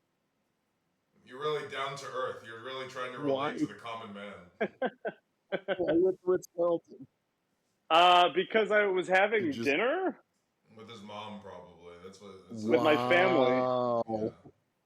Wow. And I snuck away. Guy. I was eating a 5-star luxury dinner. Well, okay, hold on. It was to be fair, it was a buffet. A Ritz-Carlton buffet. It was a buffet of lobster and steak. That's true. My parents, when I was a kid, I never knew what they meant by this, but I would always be like misbehaving at the dinner table, and they'd be like, act like you're at the Ritz. Yeah. Is this you at the Ritz-Carlton? I'm like, I don't know what that means. Apparently that was like their pinnacle of dinner. Wow. All right, let's see what Dickhead has to say.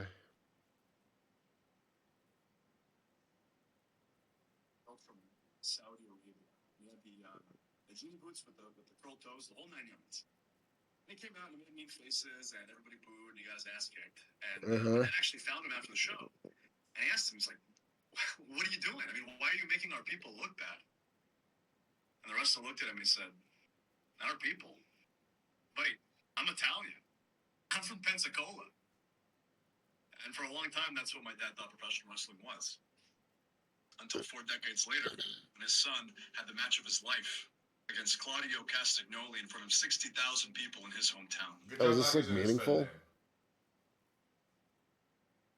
I don't want to watch a meaningful promo. Yeah, it's a serious. It's not silly.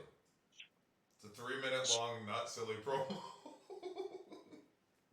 I've been chasing that feeling every single day.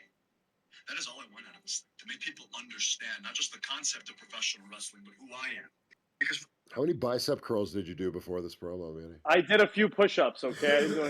I was doing Honestly, the fact that he's doing so well, despite the fact that he's brutally handicapped himself by not being a silly goose, is pretty admirable. Even though he did steal the storyline of a very good episode of Always Sunny in Philadelphia. He gave himself 2 minutes in 47 seconds, and he was allowed to say whatever he wants. That's enough. It's not this shit isn't rocket science. It really isn't. You did swear. If you're given time and flexibility, you can pretty much get over however you want.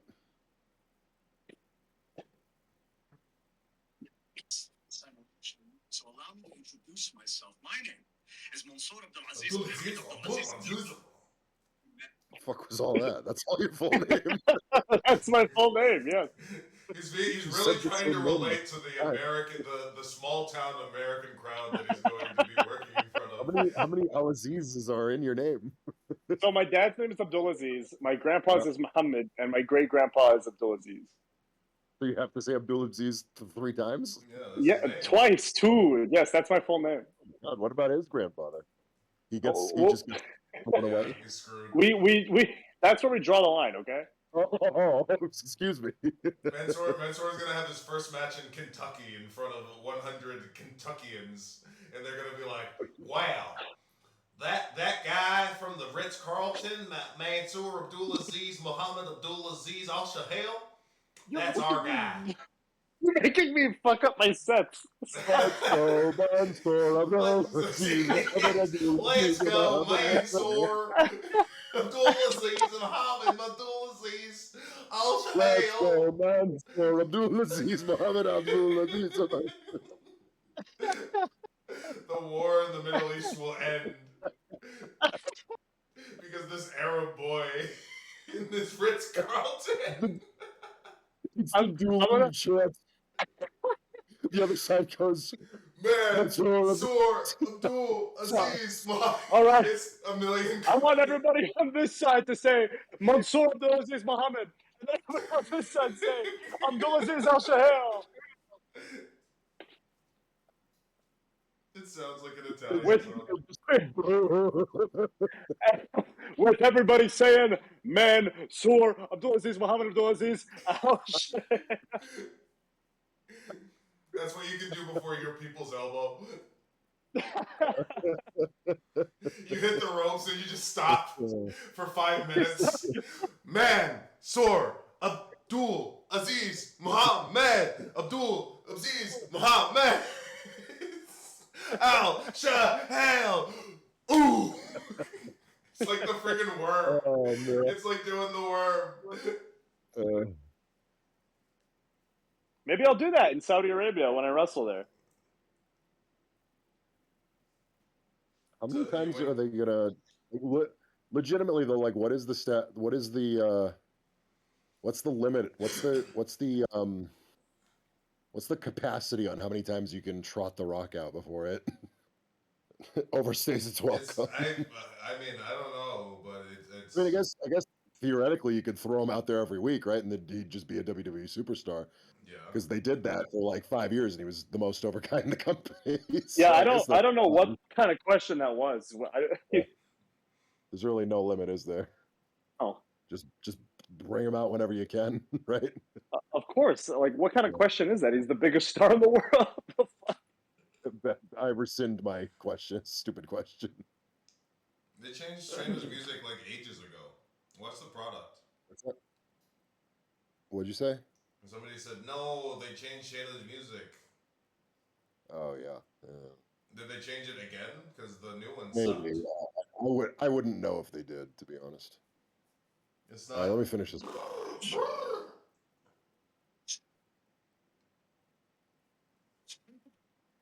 Oh shit.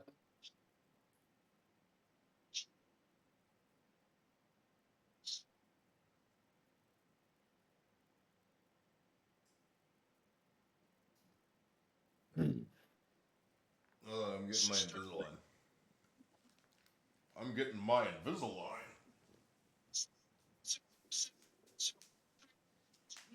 What is he watching? I'm just hearing shit, shit.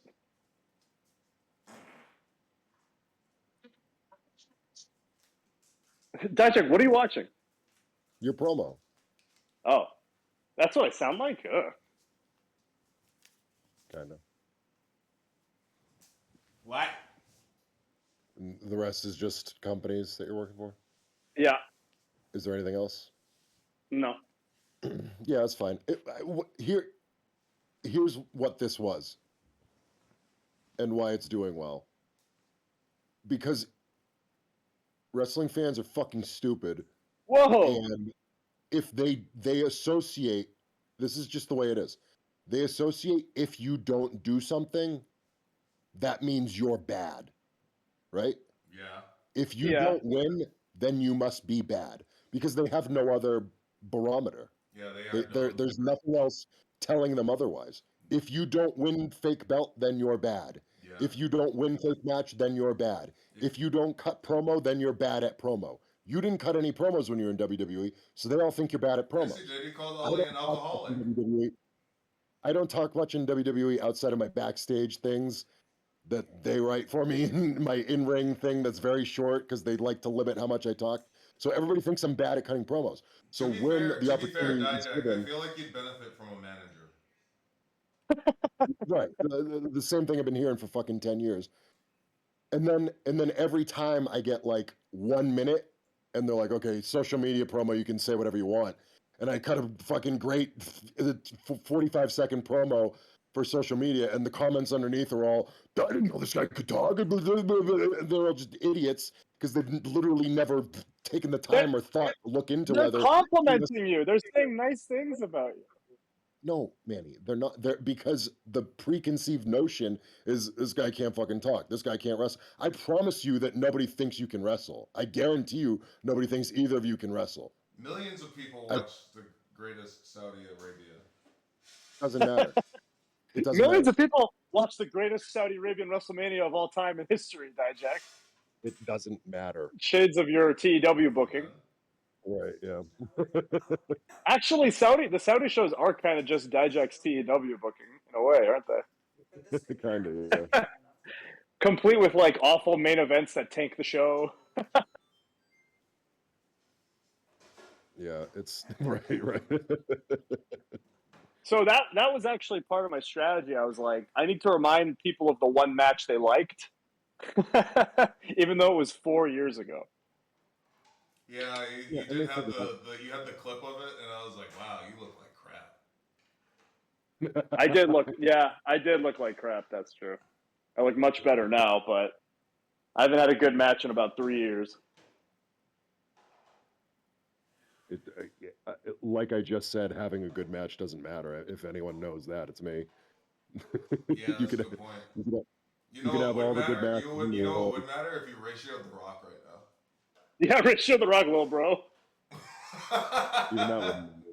You guys know that Twitter's like 1% of 1/10 of our audience or something. It's yeah, like, but it's the only one that the guy who books it listens to. yeah, just it doesn't matter. Even though you had a great match in Saudi Arabia and you won that great match, to the vast majority of fans, you just won a match and then nothing happened, because that's what happened. You won a normal match and then nothing happened. You didn't get a title shot. You didn't win a championship. You accomplished nothing. You beat a guy and it didn't matter. You should have won What's funnier is that when I won that match, people say, well, he only won because they're in his hometown. And in my mind, I was like, why does anybody win any fake fight? Do you think they win because they're better wrestlers? Yes, like, what is the big? Yes, Manny. Yes, they think that people win because they're better wrestlers. I'm telling you, that's the association, because there's nothing to tell them otherwise. Chat, can you confirm this? Do you think people win because they're better wrestlers? I don't need them to confirm it. I know that that's what they think. No, but they know that wrestling. Our chat's smart. They know. The thing is, like, I know that fans know. You know what I'm getting swamped with recently is the tweets that are like, which person from NXT should be called up? Which person? Guess who it always is. Guess which people from NXT everybody thinks should get called up. All the fucking former champions. Yeah. Everyone who's a champion. I wonder why. Because they think they're the best wrestlers because they won all the championships. That's just the way that it fucking works. Mansoor, CM Origin says Mansoor says that he's better than Claudio. Can you confirm this? Not even close. But why did you win then? You won. I did, yeah, no, you're right. Well, because it was in my hometown. That's the only reason why. Oh, okay. Yeah, if only they had a pay-per-view in Switzerland. I'm pretty sure they would have had him lose there, too. Yeah, they definitely would have. They did not treat him well. I don't want Dijak to go off on me. Oh, he was 8-time tag team champion. Ooh. Claudio. I was about to say they didn't treat him well, but listen, anyone who would listen to me talk from 2000, maybe 2014 through 2019, I would, if they'd ask me who I thought the best wrestlers in the world is, I would add the caveat in ring, but I would always name 3 guys, and it was always Cesaro, AJ Styles, and Jay Lethal. Those were the 3 best in-ring wrestlers on Earth at that point. I'm not sure that that's the case anymore, but at that time it was. But isn't it kind of based on just the matches they're in now, right? Like there could be people who are the best wrestlers in the world on TV, but because they're not put in long matches, you'll never know. I try to be unbiased in that regard. And again, it depends on what style you're looking for, right? Like I watched AEW the other night, the pay-per-view, and my favorite match on that card was Eddie Kingston versus Jon Moxley because it was a style that was totally different than everything else on the card. It was totally different than everything I see in WWE. It was just, it was, it felt real and it felt violent and it felt like neither of them were working outside of their wheelhouse. Hold And on, to hold on, me, Dijak. Dijak, we have a comment yeah. from Pretty Vacant UK who says, I used to love Cesaro, but even though he's in AEW now, his WWE booking has made me not care about him at all. And that's part of it. That's part of it. A fan's perception of a wrestler has very little to do with that wrestler's performance and way more to do. That's why I used to like take it personally because I would, NXT used to travel on all these loops, and even when we were on Raw for the couple of years that we were, I used to take the audience reaction so personally. What am I doing wrong? What have I? Why are my matches not resonating with these people? What blah blah, and it would just go through my head. I'd be like, oh, in this town I get a great reaction, but in this town I don't, and blah blah blah. And then I realized a pop when you come out and a fan's reaction and the way people respond to you has so little to do with your performance and so much more to do with how you're Your booked. books. Yeah, that's it. It's That's literally really just it. a response like, we love the way you're booked, or we don't, who is this? Well, How are okay, you so booked? how do you explain somebody who people don't like that still is booked to win a lot? How do I explain someone who's booked to win a lot that people still don't? Yeah, vibe with that. They're not like, oh yeah, that guy's awesome. Like, I don't know. Who's a good Well, it's a example? work. That's a work in progress. That's Oh, that's what? someone saying. That's someone in the creative process saying, we feel like this person can make us a ton of money, so we're going to continuously give them this opportunity, and hopefully the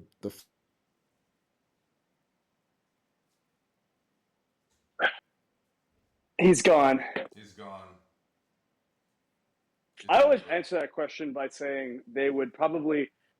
It's only a matter of time if someone is pushed long and hard enough, long and hard, that Long. fans will come around, right? Yeah, it's Roman. Because I was gonna say, right, like how long was he rejected, and it doesn't matter because all it takes is one little creative tweak, and then they're the biggest star in the world. And all those years of being on top as the number one guy, even if a lot of fans didn't buy it, are now used as equity Yeah. for that run where now everybody loves it. Because for 5 years you were the top guy, main event WrestleManias, and that adds to the legitimacy of your like legitimized top guy run, right? Right. So that's worth investing in that guy. Even if fans are rejecting it, if you know that a person is talented enough to have that spot, all it takes is a little tweak and they'll all come around. there's so many different aspects in ring and even out of the ring of being a good uh just the blanket statement of being good. Because like I gave the example of Mox and Kingston, but like that's such a dramatically different style of wrestling from It's like not. Yeah. a Roman Reigns main event, which is personally my favorite style of wrestling. I have two niches in wrestling that What I did you really call me? love. I really love the I really love the storytelling aspect, and I really love the violent aspect. I do other parts of it. I'll do like the the high flying and the The spotty stuff and tactical, the cool moves and the the whatever. catch as But catch what can. really resonates with me and what I try to put into all my matches is at least a handful of moments that are like really full of storytelling if I can. Again, a lot of the time my matches are 3 minutes long, so it's like I can't tell a story. But I at least try to get the violence in there. Just do No, something that chat. looks We are real. not DIJACK and his two niches. That's not what we are. That's not the name of this. Right. So to me, right now, Roman is the king of storytelling. And again, he's got a huge platform and lots of time to tell all his stories. So that's great. That being said, from what I've seen, he can do it better than anybody. Um, so so he's number one in that platform. If I'm looking for um, another thing that that is important to me, and that's being able to have a good match with anybody, versatility, uh, elevating people. Now I'm talking about Seth Rollins because he's the best in the world that I see at that right now. He had a fucking killer match with Logan Paul, who's not even a fucking wrestler. Yeah. So it's like, once I see something like that, I'm like, oh my God, that's next level shit, Sami Zayn, similar sort of aspects. So those are a lot of the stuff that I see. But then if you're looking for like if your cup of tea is like tons of like false finishes and cool moves and fast sequences with a lot of action, now we're talking about Will Ospreay and Kenny Omega because they're the kings of that style of wrestling. So it really just depends on what you're looking for out of your wrestling. And it's great that because no one's gonna cover all of that. You literally can't by definition. You can't do all of it. So Dijak, what? would you say that in like 2017, 18, especially because you were around them in that era, or at least before that, I feel like the Young Bucks perfected the great match formula, right? The sort of plug in. Here's the spot, double down. This is awesome. Comeback, strike exchange, falsy, falsy, falsy. Yeah. Right? There is a formula to getting those reactions. I was around them enough and I was in matches with them enough where I saw them and I saw their process and I learned their process and I learned how they thought about matches and I started applying that to all of my matches I really wish because I could have worked them because I think it would have been really educational.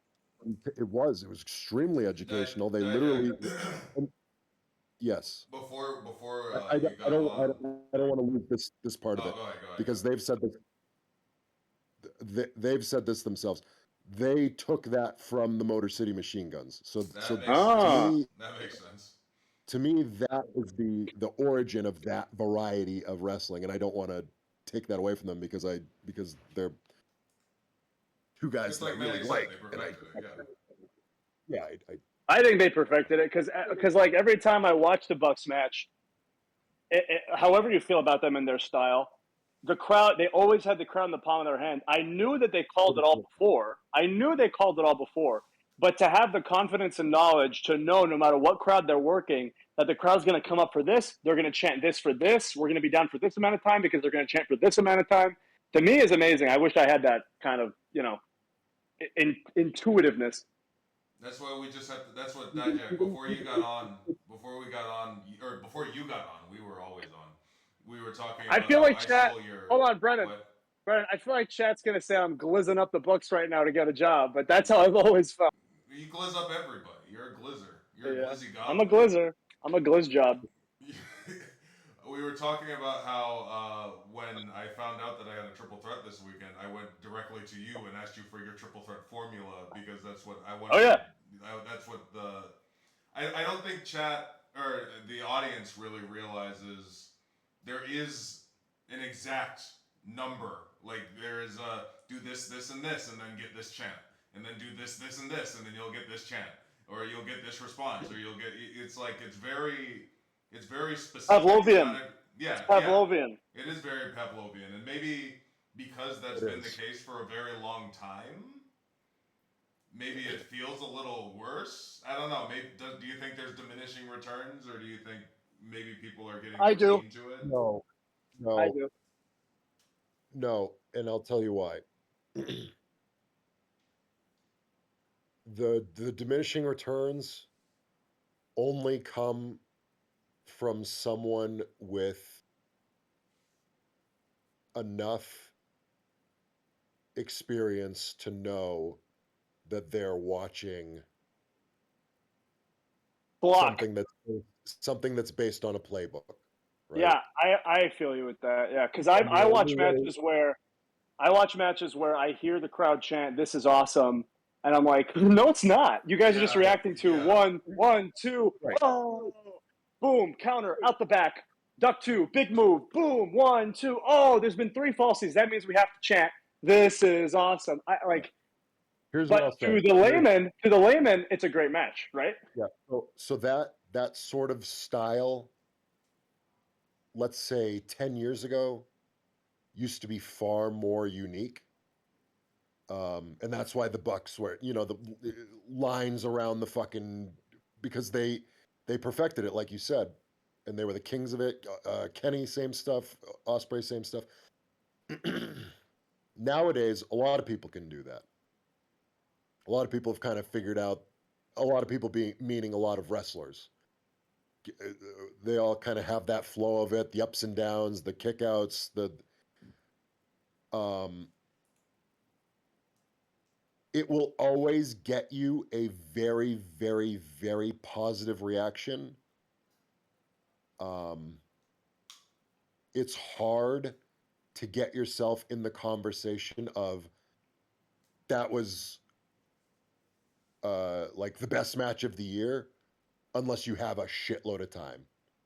Because if you want to have that style of match and you want to be in the match of the year conversation, now you're competing with Kenny Omega and Will Ospreay, who had 45 fucking minutes on pay-per-view with a belt on the line. Yeah. And you're not going to beat them unless you fucking had that exact same amount of time and you perfected it as much as they have, which is a real tall fucking task. So diJACK, once you decide to do that, that becomes your measuring stick, and it's like, now I need a lot of help to get there. diJACK, to give you credit, right? How much time did you have for your last man standing with Ilya? So different. No, I agree. I know what you mean, but what I'm asking is how much time did you guys have? Maybe, 16, 17? No, we had like 22, and we went short. That's what I thought. I thought you Right, guys yeah. went a little short. Yeah, we went But short. to me, it's far more difficult to have. So that was a match of the year contender. It was in the conversation, right? Mhm. And the only drama you had was the 10 count, which is the fucking worst because it's 10 long seconds. 3 is perfect. 1, building anticipation.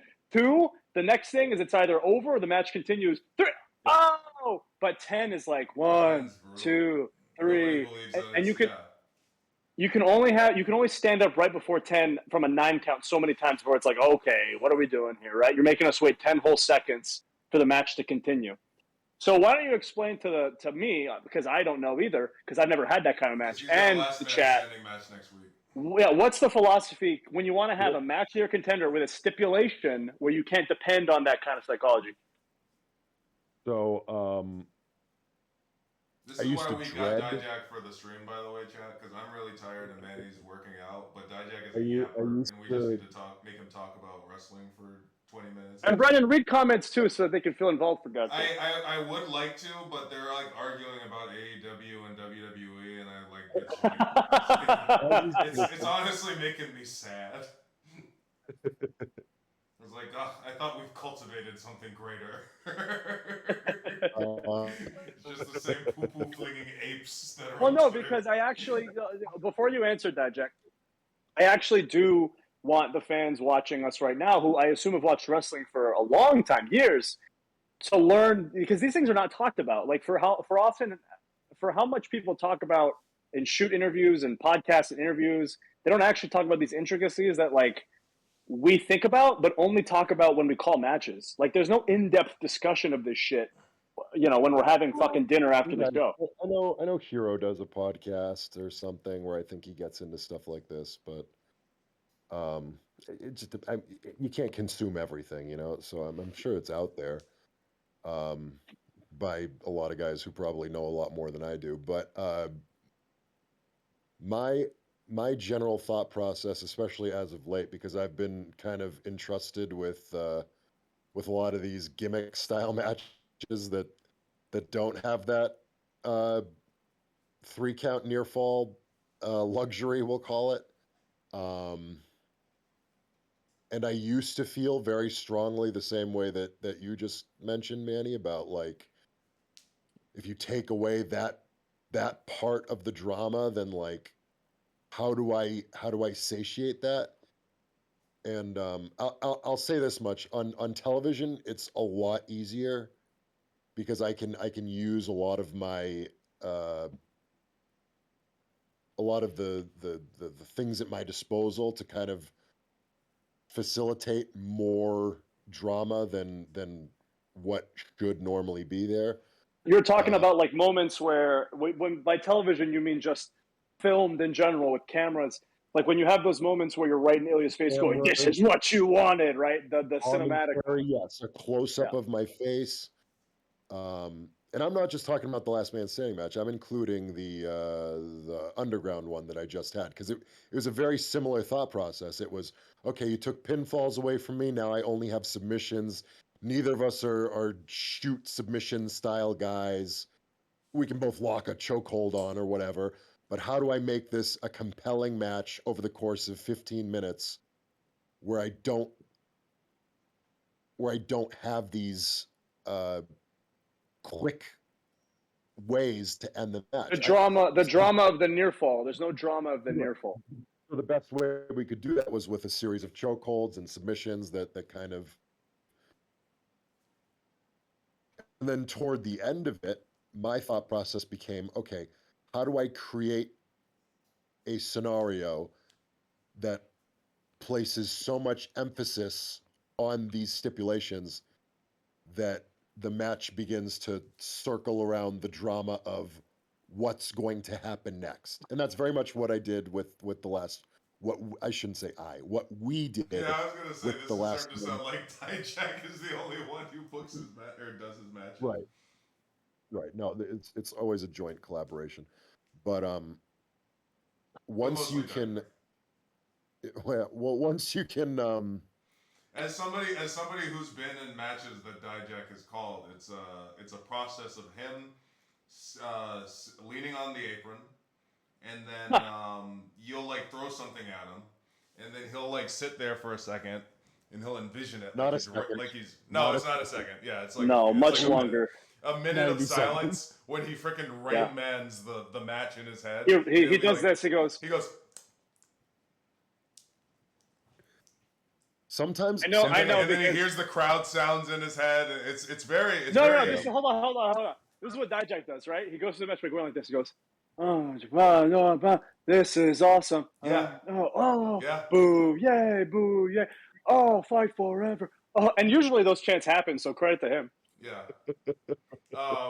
Ironically, that's very similar. When I first started wrestling, and Booker used to call my matches. He did the same thing. Yeah, right. Booker also would be. He'd be like, "Okay, what we gonna do? We'll get boom." But the only difference is he just made me do all his moves because he couldn't picture anything else. So he was like, "Then you hit him with the scissor kick and then book it." Bookhead. Wait, Brennan. You were Booker T's creative wrestler. Yeah, it was. You were his IRL caw. Yeah. It must have really ate him up when I became a little... a zesty boy. I was going to say, that's why when he walked in the room while we were pouring water on each other, he was like, "Oh, what the hell? Oh, no." This was that ate him up. But continue, diJACK. He's frozen. Or not, that's fine. He's frozen in a goon position. Chat, do you care about this kind of discussion? I'm curious. They love it. Because I'm curious. I like to go through this kind of stuff because I'm about to have matches much longer than I'm used to having in the past 3 or 4 years. And I'm thinking about that formula in my head. I've already called my match essentially for next Friday, and then I'm going to go to my opponent and I'm going to tell them that, and then they're going to have their ideas. We're going to find a synthesis, right? It's going to be Manny, what's interesting right now and what we're talking about, and what I think is different about this discussion from in most places, is not to uh, crap on anybody who talks about wrestling on the platform, but when people talk about it, it's like, oh, this is what a match should be. It's a lot. It's a lot of guys that used to wrestle, right? And then they're like, this is how we did it, without really factoring in I don't know the new crowd or how they react to things, and it's a lot of like the PC. Well, you should keep it simple because less is more. Like this is this the discussion we're having. Go ahead. Here's what you get a lot of when you start getting wrestling feedback. You get a shitload of uh, how do I even describe this? It's kind of cope. You get a lot of like, here's the right answer, or at least kind of how do I even describe what it feels like? Do you feel like the things that the coaches at the PC told us, you could objectively agree with? Yes, that is the right way to do it. But if you did it out there right now, the fans would not give a shit. So that was what my question was going to be. I think here's what I think, and this is from, and I trained with everybody at the PC. I've been under the learning tree of everybody in the world. My last official coach at the PC was Shawn Michaels for over a year, and he's the greatest. And this is I promise you, I said this before he was my boss. I said that you can go back and Watch the find the glizzy tape. goblin gobble.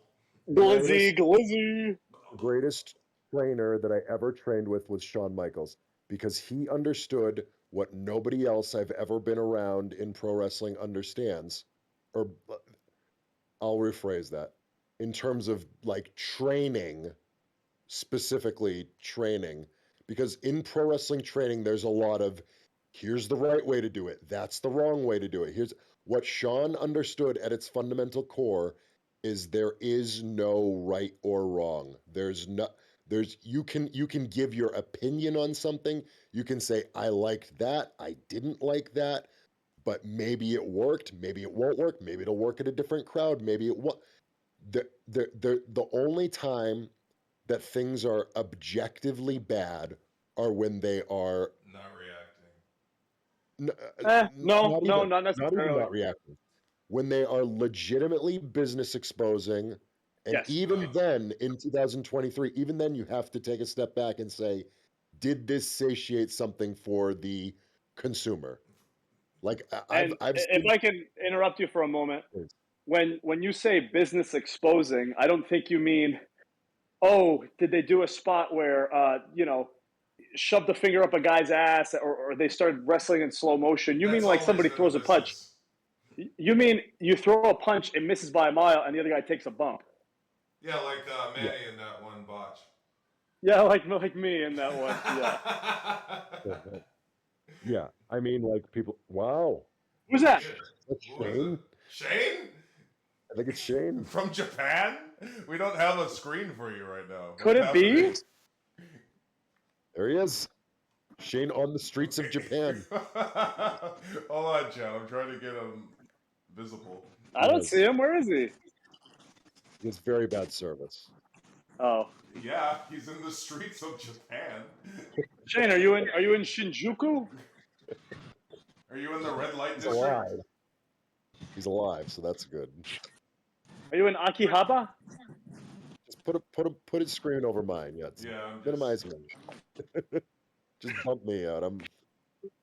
Oh, And he's gone. He's gone. Classic Shane. He's going to the Soaplands Yeah, or he's whatever it's going called. to the soap land. The soapu.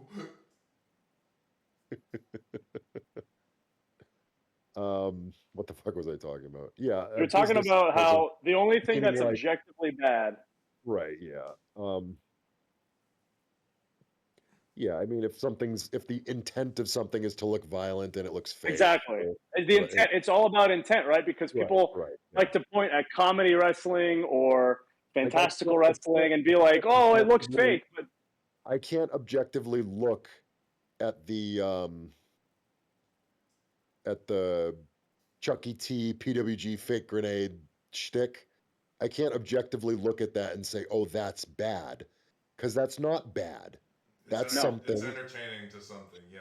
That's something that the consumer at that point wanted and was But paying money for. and So importantly, what they tried to do, they did it well.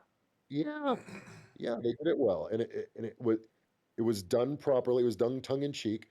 It's something that me personally, on a personal level, I watch and I go, I don't like that, but I I like don't matter. it. I don't matter. Like I probably chuckled or something the first time I saw it, but just by definition, I'm not big into comedy wrestling unless it makes me cackle.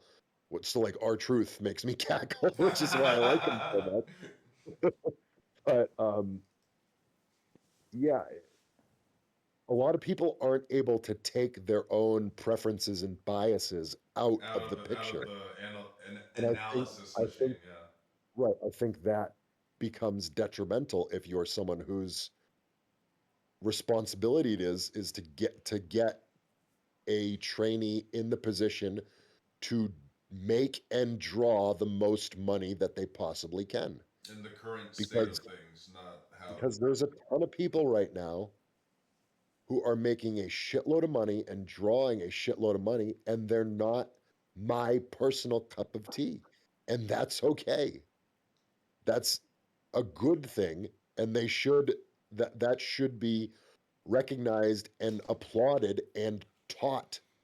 And I should not be only able to. that, in WWE specifically, which has this 3 hour show that should be a variety show, and WrestleMania, which is a 2 day event, that Yep. should also be a variety show. It shouldn't all be one type of wrestling. It should be a showcase No. of every type of wrestling, a little bit of something for every type of fan, because everybody in the world is watching that kind of thing. And I wouldn't say that the PC fails at that, but I think it's the narrow view of things that some people have that kind of make it tough to. It's You have it's to hard. grow out of that bubble yourself. It's let me hard let me to throw recover. something. Let me throw something at you guys. Is the first mistake to call people who teach wrestling coaches, right? Because the implication of a coach, Is that right, they should have is critiques. somebody. But we treat it like a sport where there is kind of a right way to do everything, right? Or at least not a right way to do everything, but here is the historical way to So perform this But sport correctly. is But there not when I acting was in coaches? there are acting coaches, but that's okay. So when I was in acting school, they didn't teach you here's how you act, right? As long as you believed what a person was saying and performing, that was acting. That was good acting. It wasn't about the specifics or the technicalities. There are methods of acting. There's Meisner, there's Adler. There's ways to improve your acting or channel acting with a technique. But at the end of the day, if you're looking at somebody performing and you believe them, then Most that's good acting. The same way it should be for wrestling, right? most refined Kala says, "Would you prefer to call them directors?" Well, in a way, a match has a producer. There's people who get so upset about when people call oh, wrestling an art form. It's insane. It objectively is. hang on a second. What happened? Did What are you LeBron watching? come out? No, uh, Luis was cashing in his money in the bank thing, but now Drew's just killing everybody. Because diJACK, you would say wrestling is an art form. Oh, hang on a second. A successful cash in? Oh, ugh. It's never a successful cash in. No, Drew hit the Claymore, and they did the Neville pin where Seth's foot ends up on the rope. That thing. Why are you looking? Why are you grimacing? It wasn't. I'll tell you later. The politics. But diJACK, would What? you say wrestling is an art form? Yes. Would you say wrestling is a sport? it has elements of sport in it, but no, it's not a sport. No. So that's interesting It because can't be a sport. well, can it not? Because isn't ice skating a sport? Isn't it in the Olympics? Right? Synchronized swimming. There's no scoring. Those are performances. There's no scoring. Yeah. Yeah. A sport has to be competitive. You could. You You could could. score a If wrestling you match. want to do a scored wrestling match, then you can have a conversation. But If you had wrestling in the Olympics, you'd have to get 3 judges to rate the match to because it's rate 2 the people match 5 cooperating to spend the stars. It's too subjective though, because there's elements of ice skating and gymnastics where they've that are objective. kind of got it down to a science and said, oh, you Yeah. have to stick the landing and it has to be, You're right. your feet have to be this close and it has to be whatever. Yeah, I but think. even that. So You're like right. ice skating, for example, right? There was a generally accepted rule of thumb in ice skating that nobody can do a backflip and land it correctly. They thought it was physically impossible for somebody to do that, and for that reason, it became like a banned technique in an ice skating performance. And there was an ice skater, I forgot which one, but they were like kind of flopping on their performance, but they wanted to show that they were better than everybody. So they just pulled off the backflip and they landed it perfect, and everybody was like, "Ooh!" And then it was like, then it became something that like they had to like change because the science was broken. The science was incorrect. Which is here's the question for you guys. Would you say that a match is successful if the live crowd reacts and likes it a lot, no matter how bad the technique is, no matter how sloppy or not exciting it is? If the crowd loved it, then it was successful. I feel like that's all I care about. So I go back to this quite a bit. I always say your audience, right? All you're doing is you're performing for your audience. The hard part of wrestling is figuring out who your audience is and why, right? So I would say this a lot, especially when we were all on the main roster. I would say, who are we wrestling for right now? And the answer was always who? Vince. We were always wrestling for Vince. It didn't matter If what the people liked crowd it, did. if the crowd, yeah, that's It didn't true. matter if the Twitter loved it. It didn't matter if the crowd was popping huge. You would go to the back and you would look at one guy and you would immediately know whether your match was a success or a failure. Which is why the maximum male model modeling segments were the greatest segments in the history of sports and entertainment. Standing O's every time. Standing Well, ovation. 2 times. 2 times. Okay, so that as a worker or as an employee, that should kind of always be the goal, right? So you would think like my audience in NXT is Shawn Michaels, right? Like I have to be concerned. That being said, I know that Shawn is in tune enough to be more concerned with the reaction of the people, to be more concerned with the reaction of the ratings, to be more concerned with the reaction of the television audience, and he takes that into account. So now I'm working for a slightly different audience because I know what he considers uh, in his process of, I don't want to say judging because judging is the wrong word, but in his what does a boss do Oh, what? when they're what's the term for when like his performance evaluation Okay. when he's evaluating what he's seeing, because ultimately it's his decision of who gets pushed, who gets fired, who Thank get you for subscribing, all that. Rico. So those are the most important decisions in my career. So in that process, I know that I need to get reactions out of the live crowd. I know that I need to do a certain amount of business on TV or whatever it happens to be. But ultimately, that becomes my audience. So in doing that, there's a real long explanation to your question, Manny. your question was, is it a success if the live If the audience liked is? it, yeah. I would say no. No, Interesting. that is Okay, not the so be all. diJACK, as taking out the fact that obviously this is your job and your performance to whatever your for example, we've wrestled for Vince plenty, right? We've wrestled for Vince in doing things that nobody liked. When we were in Retribution, we would go out there and everybody hated it. Not the audience because it was the Thunderdome, it was Vince pressing a button. But we would go online and we would just want to quit Yep. because the reaction to everything we did, no matter how we performed it, was abysmal. But Vince was happy with the Retribution performance. As a performer, not as somebody who's trying to keep their job, is the only way that you can measure your worth as a performer, not the audience reaction. But they can be wrong, right? They can be wrong. They can be wrong. You can have a sloppy. You can have a sloppy match that they're very into. Maybe the crowd is super hot because it's been it's been a good show or something, and like everything seems good to them, right? But is it wrong for me to say that people always say the customer is always right, but I think the customer is sometimes wrong, and that's okay. But at the same time, like I know that all three of us have watched matches where we've all gone, that was the shits, but people loved it, and not just live, but on the internet, and the general approximation of the quality of the matches, that was great. Because for whatever beats they hit, it clicked with the audience. But for us looking at it from our perspective, it's a bad metric. It's a bad metric, and here's why. Here's why.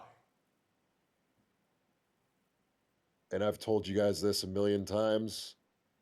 I'm going to say it till the day I die. And we kind of joke about it and say it tongue in cheek and blah, blah, blah, blah, blah. I wish this wasn't the case, but it's the case. Wrestling doesn't fucking matter. It doesn't really matter. I pride myself on wrestling. I study wrestling. I think about wrestling all day, all night. My brain is encapsulated, obsessed with it. To me, it's the most important thing. To the consumer, it's just not. It's not. The Even when they think it is, even when they pretend that it is. Yeah. And to some degree, even to me, as a consumer, it's not. Because my favorite match of all time is The Rock versus Hulk Hogan. Yeah. From WrestleMania 18. And that's not because that was the most violent match I've ever seen. That was not the most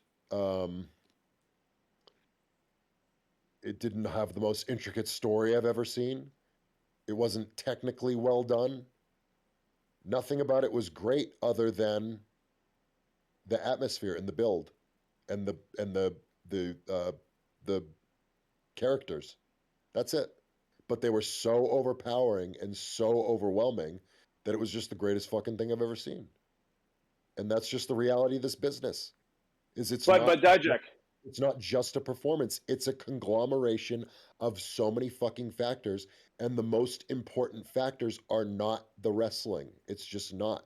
The Rock and I could wrestle, and it could be the fucking worst match in history, but if he drops me with the fucking spine buster and looks at the crowd, they're gonna fucking explode.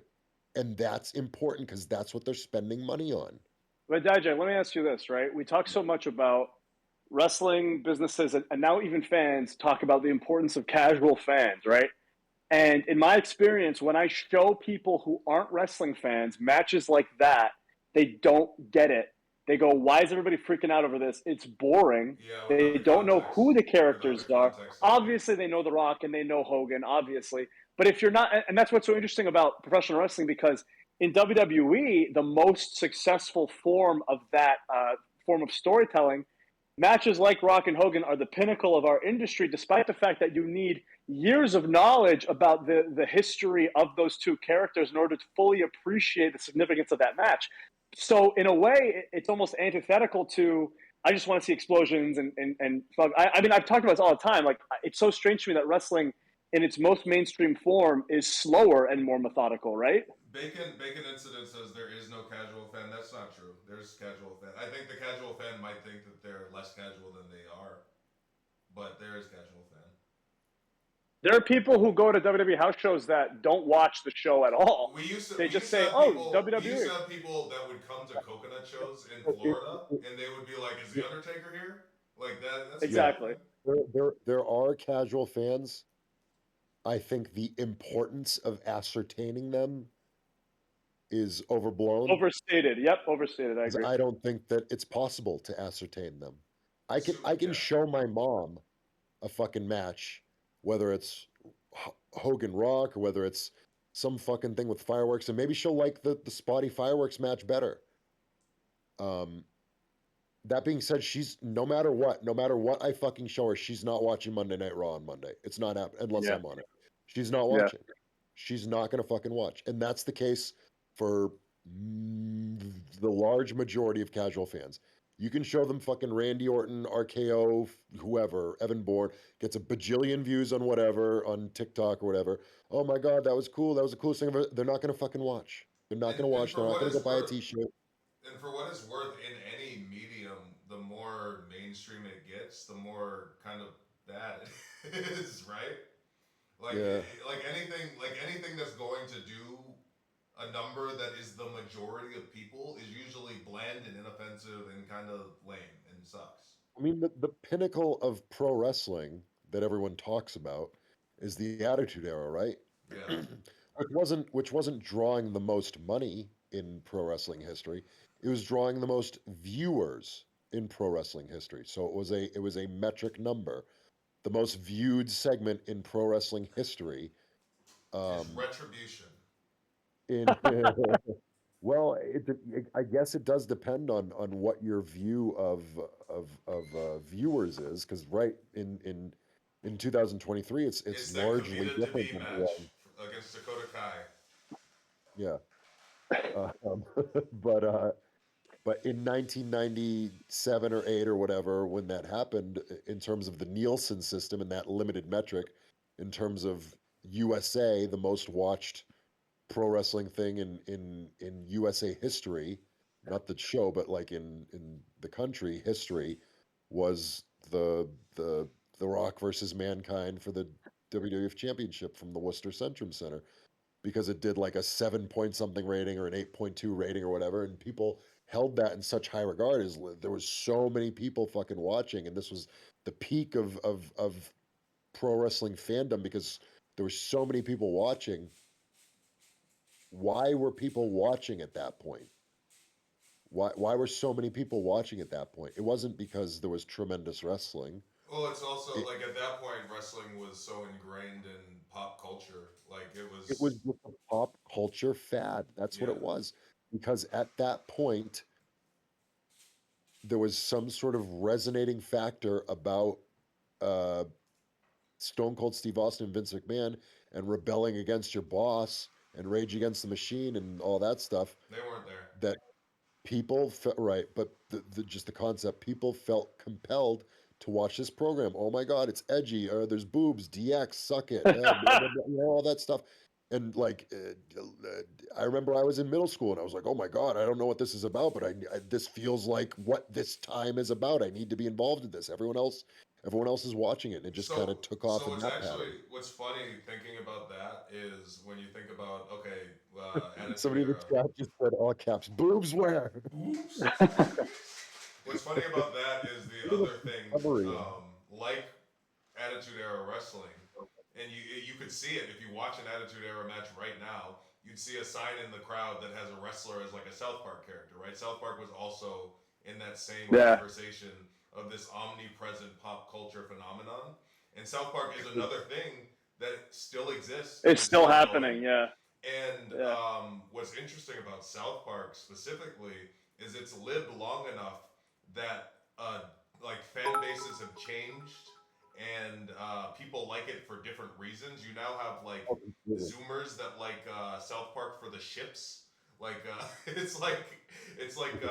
so in a way, isn't wrestling's kind of done the same thing where it's kind of shifted its audience. A different type of people like it. Yep.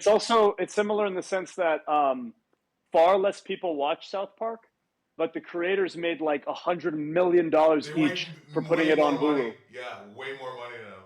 Even though it's far less culturally relevant and far less watched, they still made more money than they have ever made in the history of the creation of the show. Yeah. Which has similar parallels to what's happening in wrestling right now, right? Wrestling and South Park are the same thing, guys.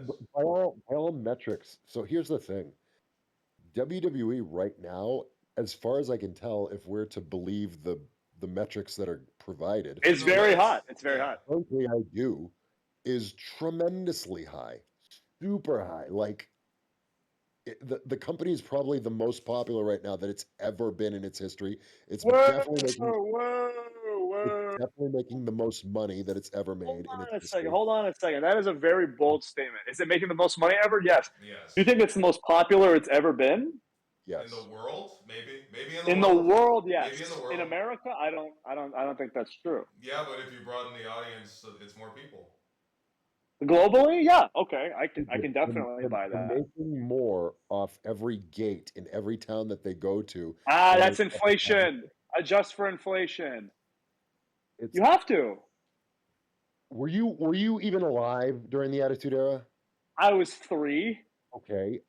I was there and I was in the arenas and it was very popular, but the house shows were sold out back then. I mean, every show was packed. Every house show's fucking sold out. They keep releasing these reports about how everything's selling out, everything's fucking. My point being that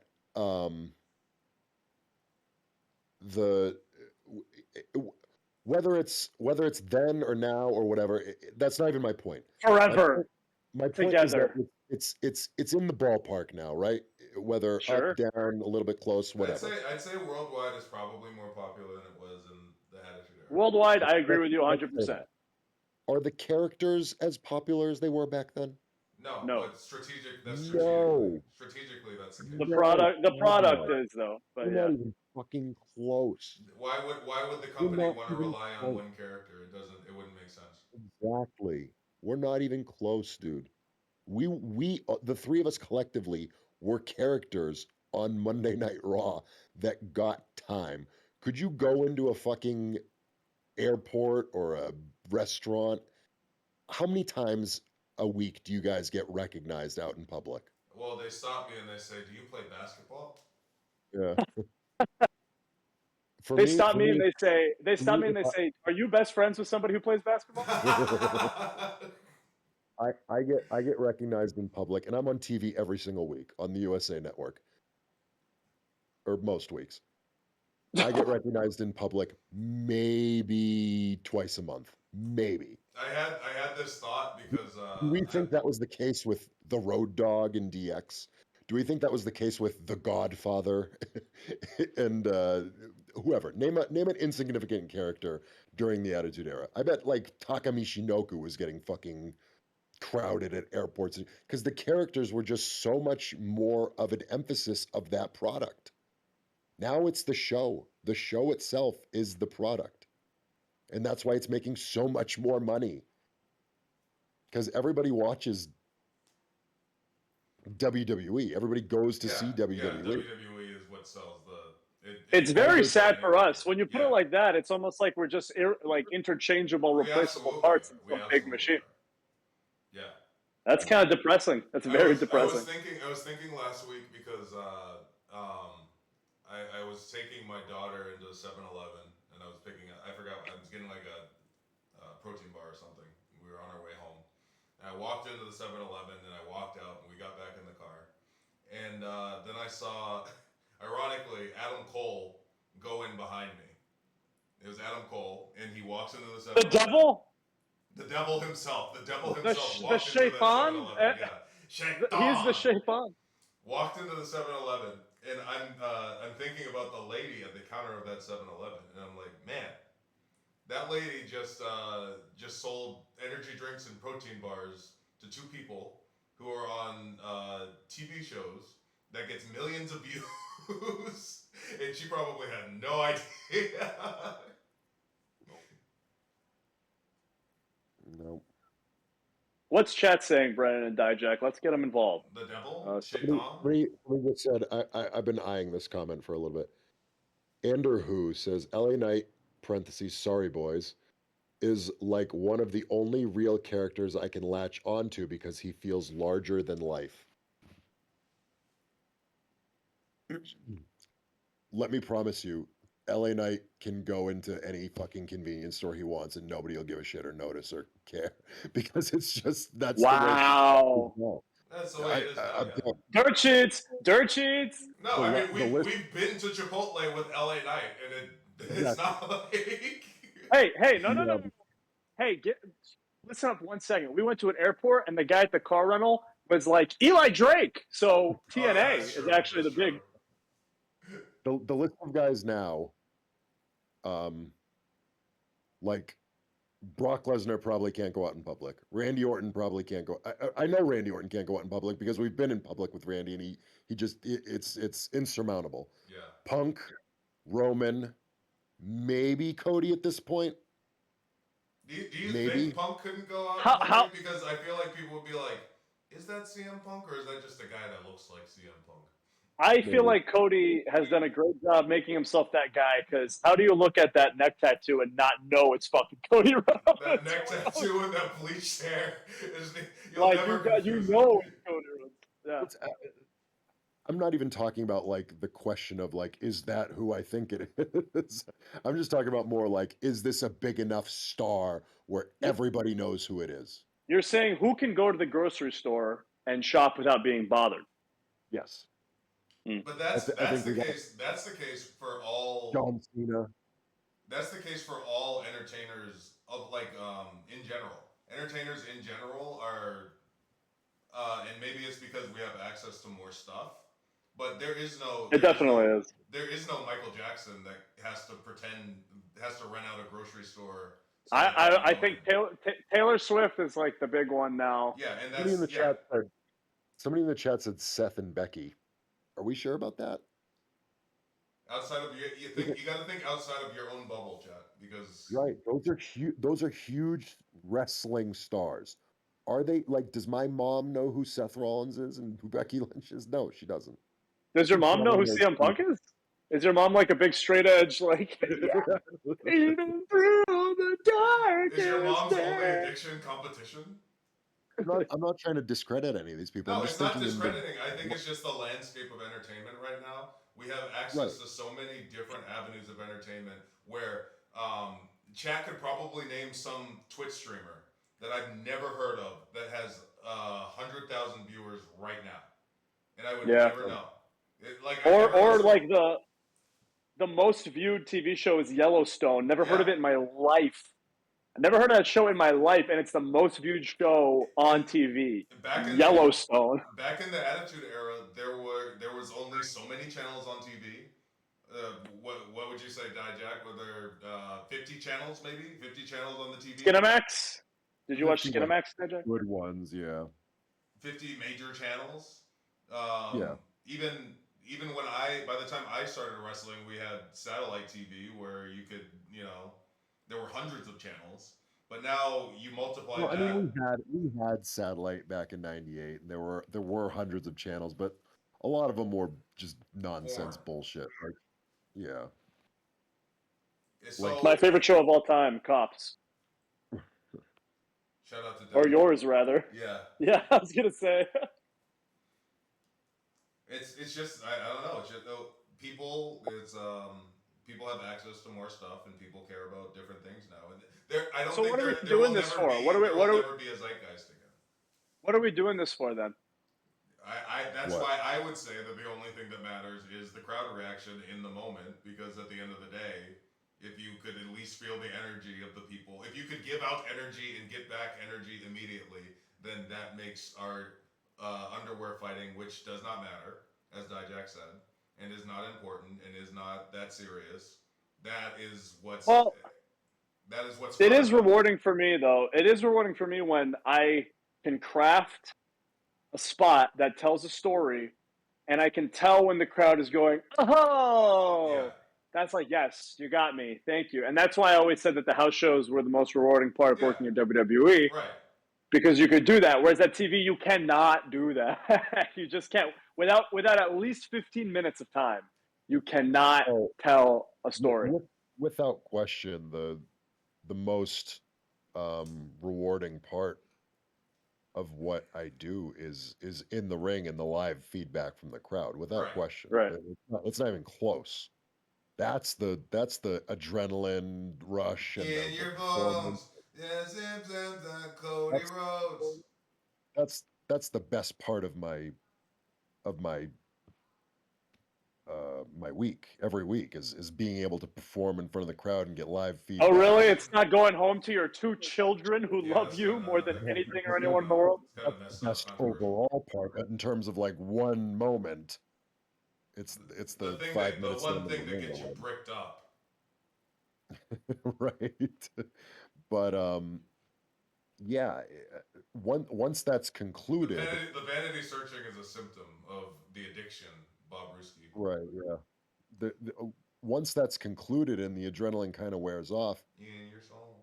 it kind of tones down into more of like a, okay, let's get a general feel of how everybody felt about this. Yeah.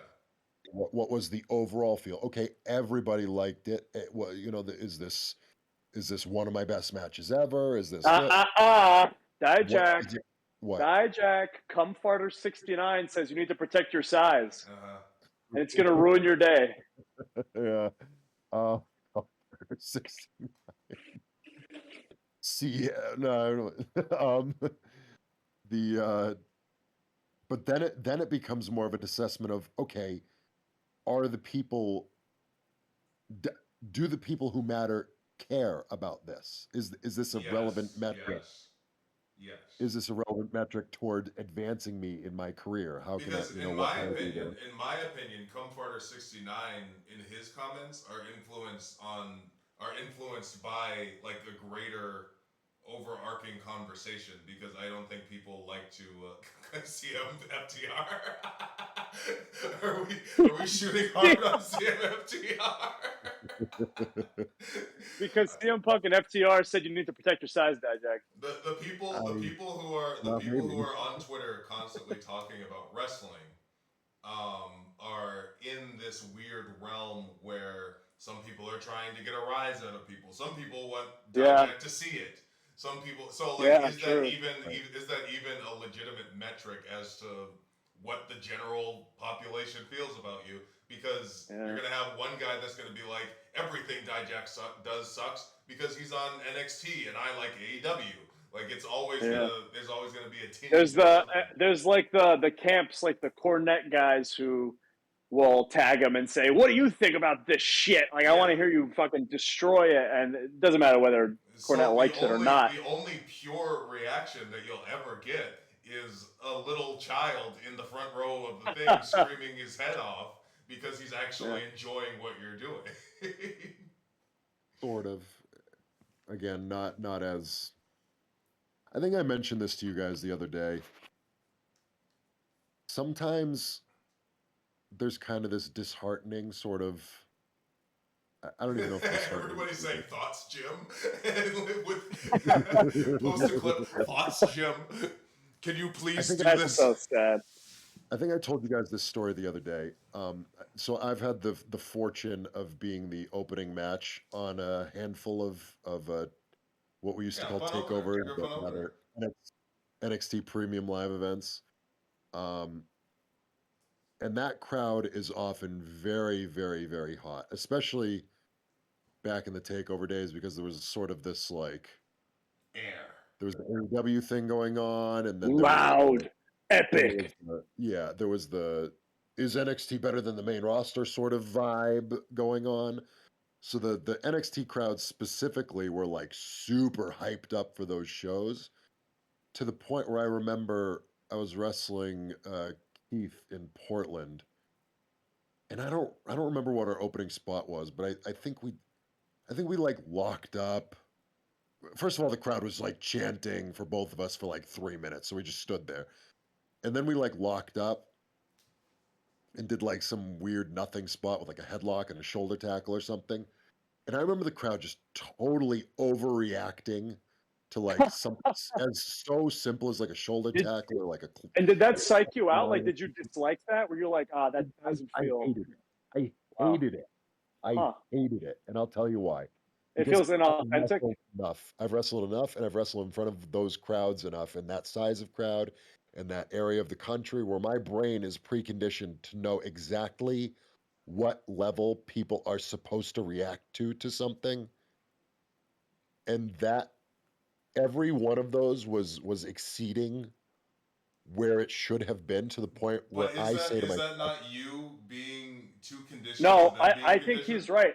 He is I right. also think that it feels condescending, doesn't it? It does. it's it's it's condescending in the fact that I felt like they were cheering just to cheer, just Yes. to Yeah. just to just to Which I think prove is, how yeah. excited they were to be there.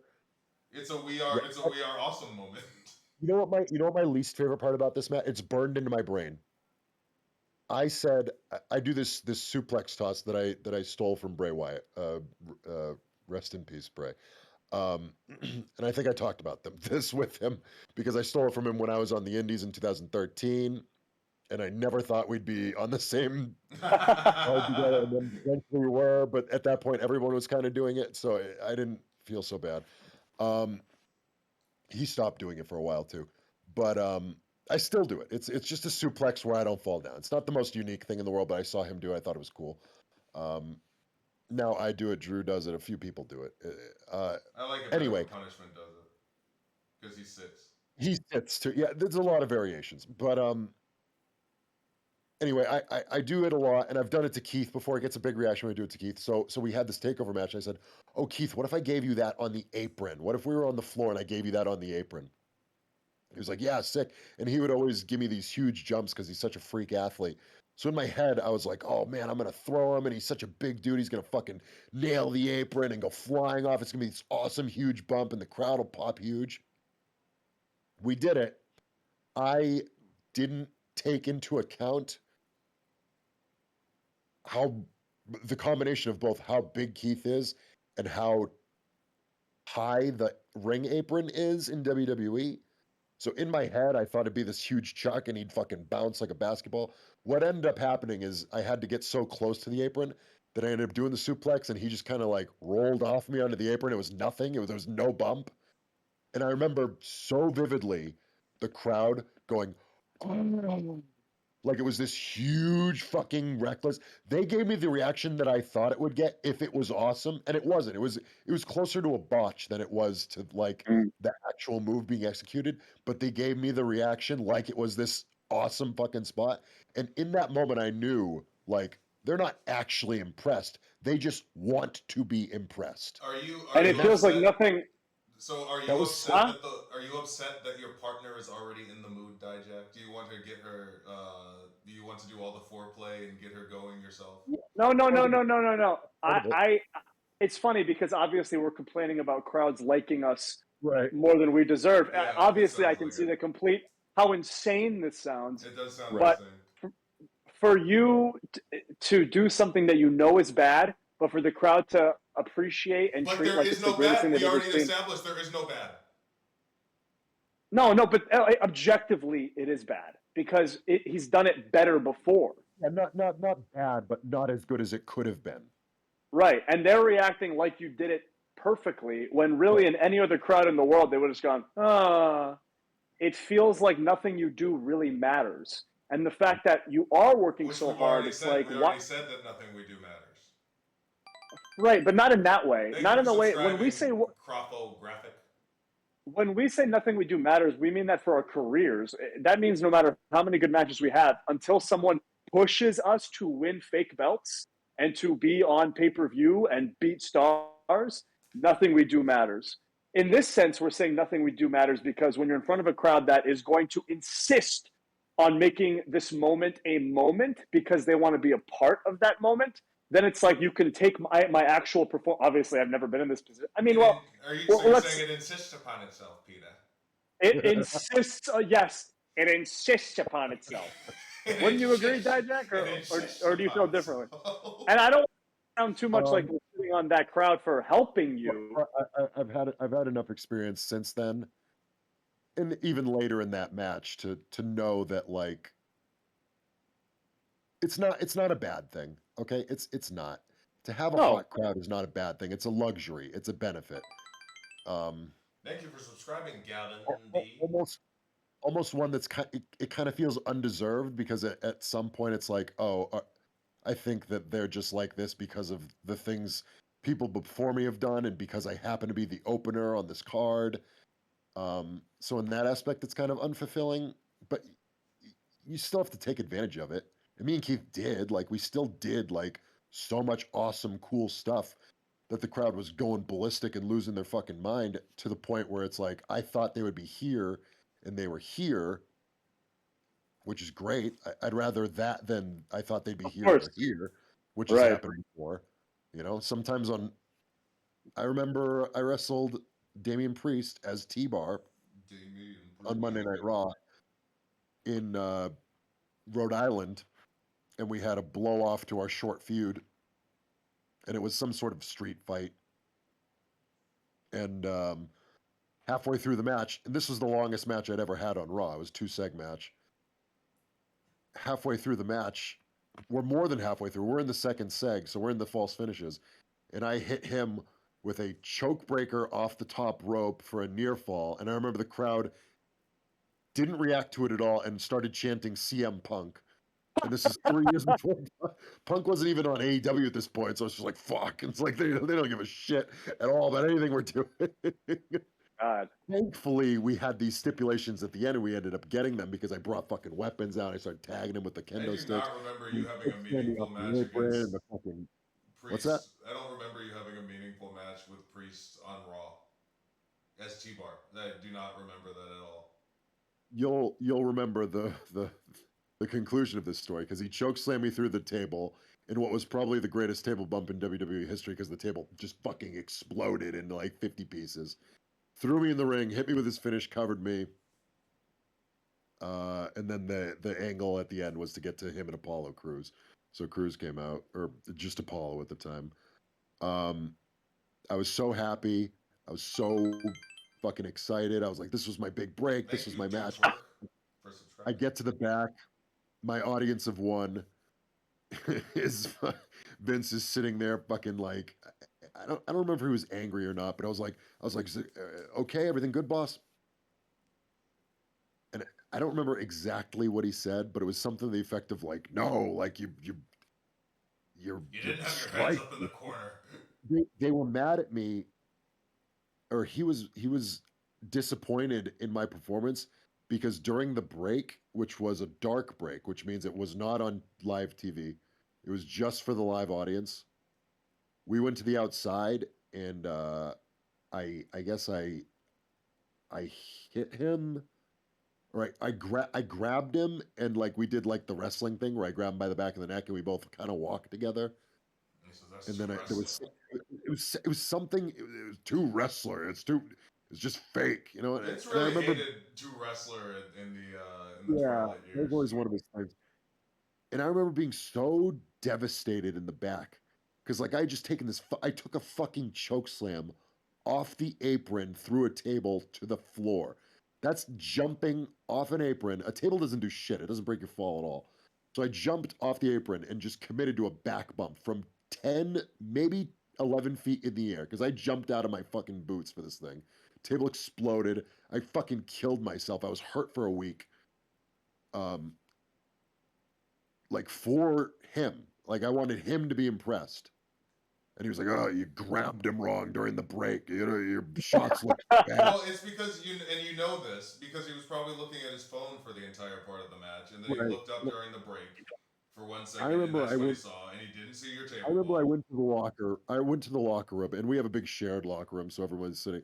I went to the locker room, and I was just fucking sitting there, just staring at the floor, because everyone like complimented me. They were like, "Great match," blah, blah. And I'm just staring at the Didn't floor. mean anything, right? It didn't make you feel any better. Didn't mean fucking anything. Yep. I after like 5 minutes, I got up, I trashed my locker room, I started slamming things. I was fucking screaming at it, and I remember Keith came over, he just put his hand on me and he goes, don't sell it. He goes, you can't sell it. Don't sell it. And I was like, you're right. And then Keith got fucking fired a week later. Keith got fired a week later, and I was like, I don't know what to do anymore. Like, I'm gonna. It's over. The one guy I had, like, keeping me, that they're like, fuck him, get rid of him. And I was like, everyone's getting fired around me. I'm being told I'm doing a bad job, even though I think I'm doing a good. I'm like, I'm gonna get fired. I don't know what's good anymore. Like, my brain's about to fucking explode.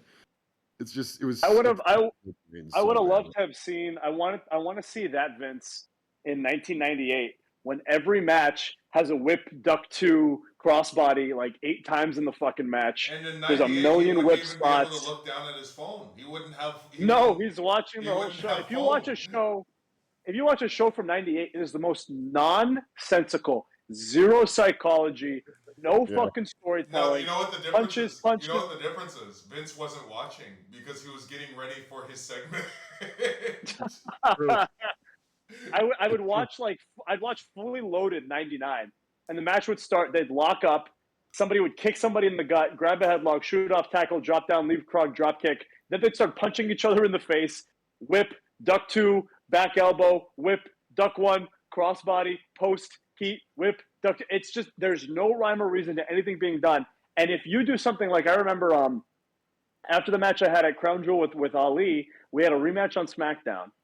And in the match, Ali took a dragon suplex, and we had to go home. So he didn't sell it long enough, right? And that was something a producer told me that Vince was upset about. So we had that rematch. It ended. I go to the back and I go up to Vince. Oh shit! Can you hear me? Yeah. We could, yeah. No, now we can't. Now we can't. All right. So I go to the back to Vince and I go to him and I say, Vince, what do you think? Anything I could do better? And he looked at me and he said, "You know what you did wrong." But at the end of the day, it didn't matter because he could change his mind on what he liked within 24 or a 5-minute period. Like, he could like something and then be like, or no, he could not like something and then Bruce would gas him up or something. Yeah, and then, yeah. And then by the time he gets to the back, then he likes it or something. Like, we've all been there. We've all seen it. So it really didn't matter. Very weird. You can do is hope that you strike gold in the right moment. Yeah. No, but honestly, even that didn't make a tremendous difference. I don't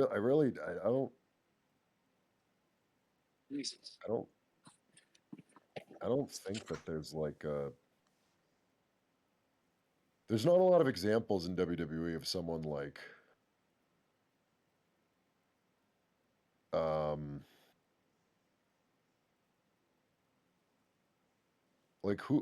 who's someone who's like outperformed their spot. It's that's what I was thinking when you were saying it. Everybody, not everybody, but for the most part, I'd say like 90% of people. Like, does it ever for example, Roman from the day he had his first match was featured in a certain light, right? When Leaki had his first match, he was featured in a light that is better than anything we've ever been featured in, right? I'd say maybe. Are you saying Dominic is outperformed? Is absolutely not. He's exactly where he's supposed to be. Here's the thing, because I know what people are trying to say, because I'm getting. Okay, so someone said Zack Ryder, Dominic, Zack Ryder, R-Truth, Rikishi. I'd say Daniel Bryan outperformed here's what I'm getting at. It's not Daniel Bryan might be a good one. Where you can actually break out of the I don't think they ever intended for him to be a top guy, right? Yeah. Daniel Bryan might be a good shout, yeah. He's certainly the closest one. Because I didn't see enough of Daniel Bryan in the beginning of his career. I get what you're saying, like Gable, but like is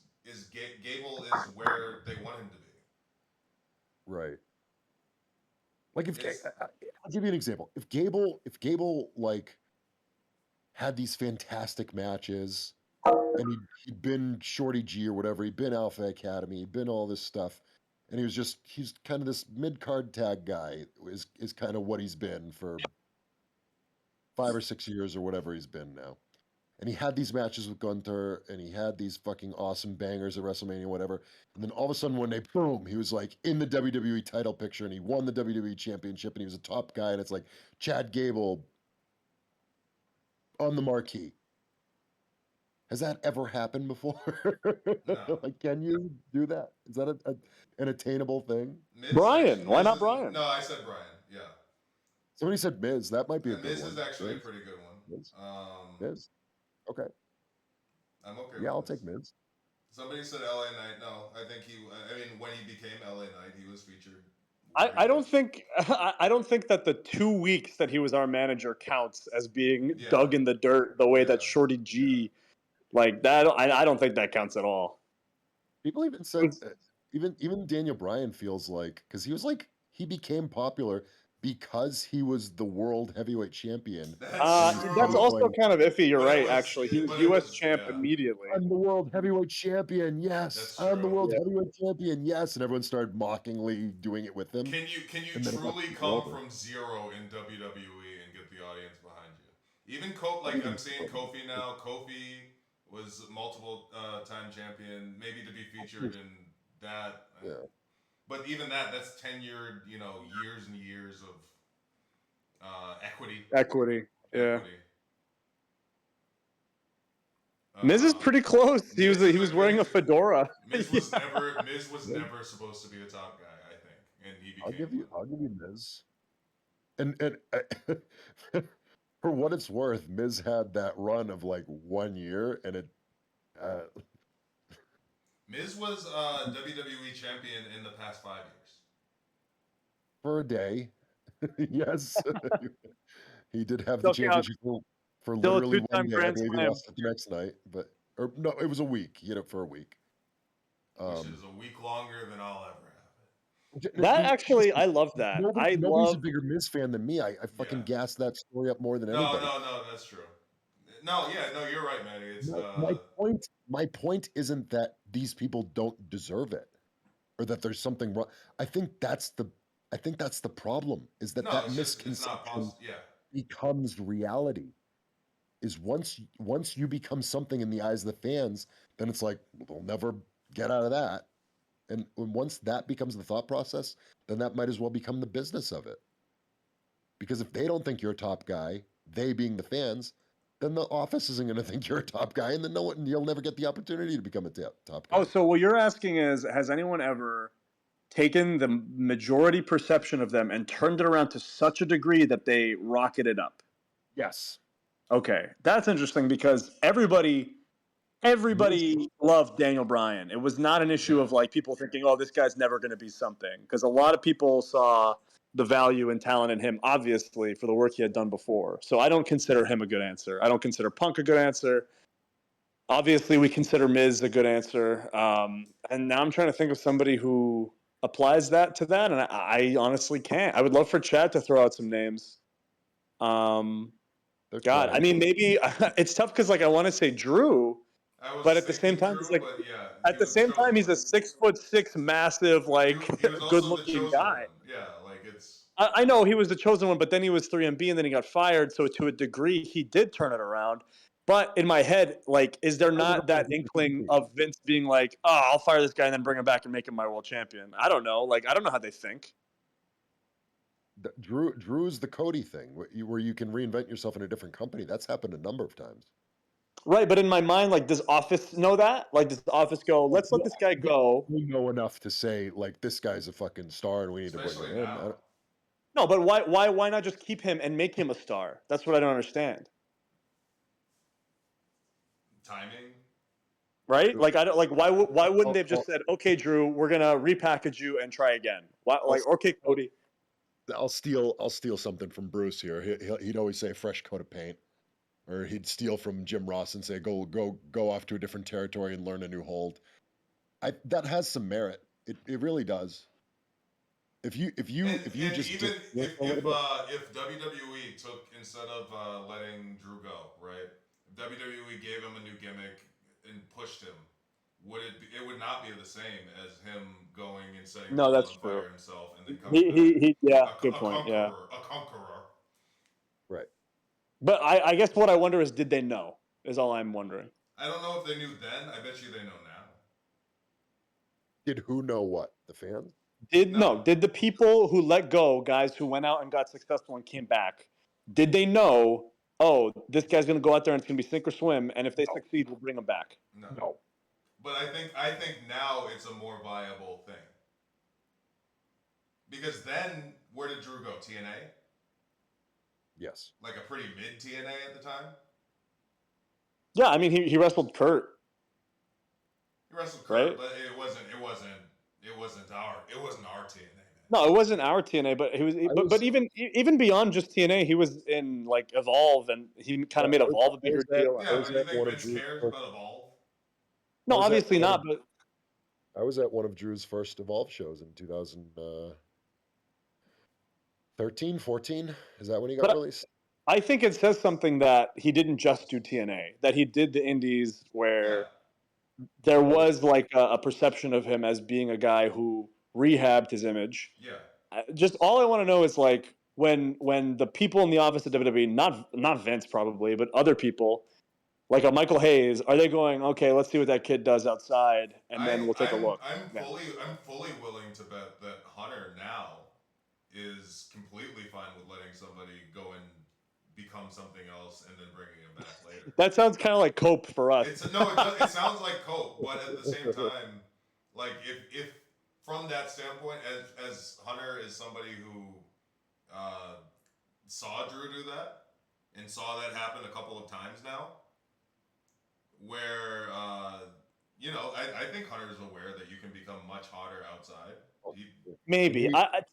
To me, it's like if who took Drew and made him NXT champion. Right. Right. But to me, it's like, okay. Hunter loves guys that don't work for WWE. But the way they do that now is they just send you to NXT. That's like their version of go and make yourself famous somewhere else and come back, right? It's not Hunter's NXT anymore, though. I guess. But it's clearly the MO, right? I don't know. It sounds like Cope, but honestly, I mean, I'm not even talking about me, but like in terms of like, yeah, I can't do anything with you right now, but maybe later. Yeah, I guess. Maybe it's. I think we, as always, we put way more thought into this stuff than they do, and rightfully so. I don't think you look at someone and go like, okay, here's their ceiling. I think they can do this, but they can't do it with us, so I'm going to release them, and then this and this and this. That's what we think. They look at it. That's what I think about, because that's the NFL in me, where they do have all of this down to a science, and it does all make sense. Correct. In pro wrestling, I think it's as simple as you look at a list of names and go, yes, yes, yes, no, yes, no, yes, yes, yes, no, yes, no, yes, yes, yes, yes, no, yes, no. And those are my favorite chants, by the way. And then you're open to anything outside of that. Oh, cool! They became a big star in AEW. Didn't see that coming. Okay, they can come back. Whatever. I think it's as simple as that. Because if you spend any more time than that on anybody, then it becomes like a. Well, I say this about Mansoor all the time: is Manny, you think you're the main character a lot. Yeah. And you take a lot of offense to things that happen to you, when sometimes I'll just say straight up, like, no, I think it was numbers. It's a numbers thing. Bad timing thing. I just like I'm so no. Please continue. I don't know why I'm interrupting you. No, I mean that's the point. Is I think we take offense and overconsider way more than we need to. I just like to me, this is gonna sound like such Cope. Okay. Please, so fair warning. I'm gonna sound like the most bitter. Champion Cope. I'm Rated R Cope. Rated R Cope, former TNT champ. I'm gonna sound like the most bitter, egotistical, self-inflated person in the world when I say this, but I'm gonna go ahead and say it. Please do. If you asked any producer or any writer or anyone that we ever worked with, are these guys valuable? Should they be on a roster? I believe that 100% of them would say yes. So why were we fired? To me, that's what it all comes down to. Everybody we have ever worked with has said, we love you guys. You guys are doing great. So what does it all come down to? That's my question, right? Am I crazy for saying that? No, but like we No. said, there is no I direct think science, and nothing matters. I don't get it. Like I don't understand why. Whatever. I don't know. Let me ask you a question in return. Okay. Do you think all the producers were consulted? No, Absolutely not. If they But why were, not? then we wouldn't have been. Yeah, no, they should But why be. not? They should be, but they're not. Why, I mean, why wouldn't you? Why wouldn't you ask the people who work? Let me ask you another question. Okay. I'm gonna try not to be. I'm gonna try not to be as abrasive about this as I want to be. Okay. Just be abrasive. Who gives a shit? Just ask. Do you agree that wrestling doesn't matter? It might matter a little more now, right? To Hunter, and I know what you're gonna say, and that's the perception of us is that we're bad at it, right? No, that's not what I'm gonna say. Okay. If So what you're saying is that it doesn't matter how good we do. if wrestling ultimately doesn't matter, Okay. or if it's not the most important thing, okay, can we definitely agree that wrestling is not the most important thing? Definitely. Of course. Even the most die-hard wrestling fan, if you ask Hunter, I promise you that he does not think wrestling is the most important thing, right? We can all Okay. agree on that. I mean, I think he thinks it's more important than Vince does, but yeah, I agree. No, Yeah, but sure. even so, no, hold on. But even allow me to play devil's advocate for the devil himself. Shaitan's advocate? Why are you advocating for Adam Cole? For Adam Cole. Hmm. Vince Is weirdly it- cared about a lot of wrestling things. Like Vince was very adamant about, his hands up in the corner and make it real and do this. Vince cared about wrestling. He did. Okay. He did. But Okay, I think fair. from a business standpoint, not so much. He cared about his wrestling. He cared about what he believed wrestling Right.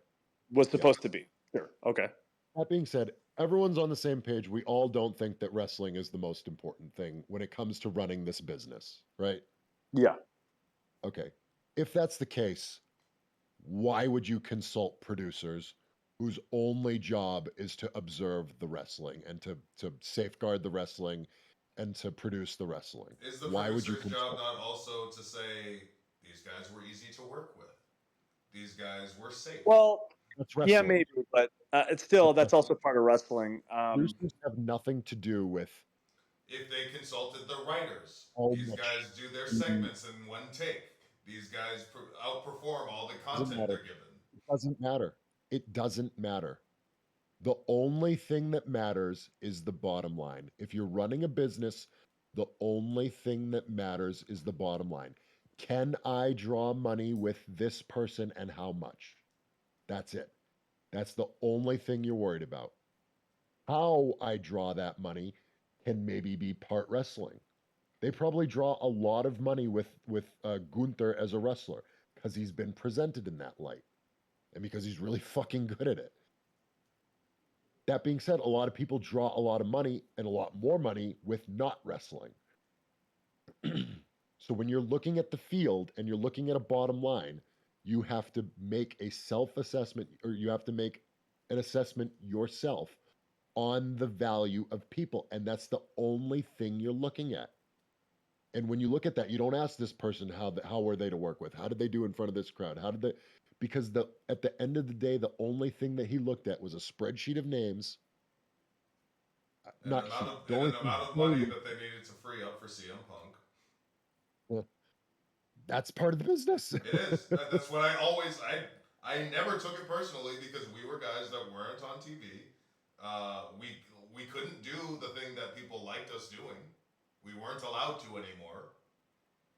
So when it comes to we need to free up salary in my football NFL brain salary cap, we need to free up salary cap.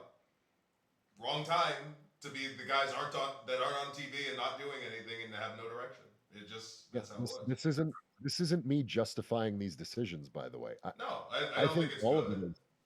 I think all of it is guesswork, and by definition, it almost has to be guesswork, because it's like, how do I determine someone's value and potential by just looking at them?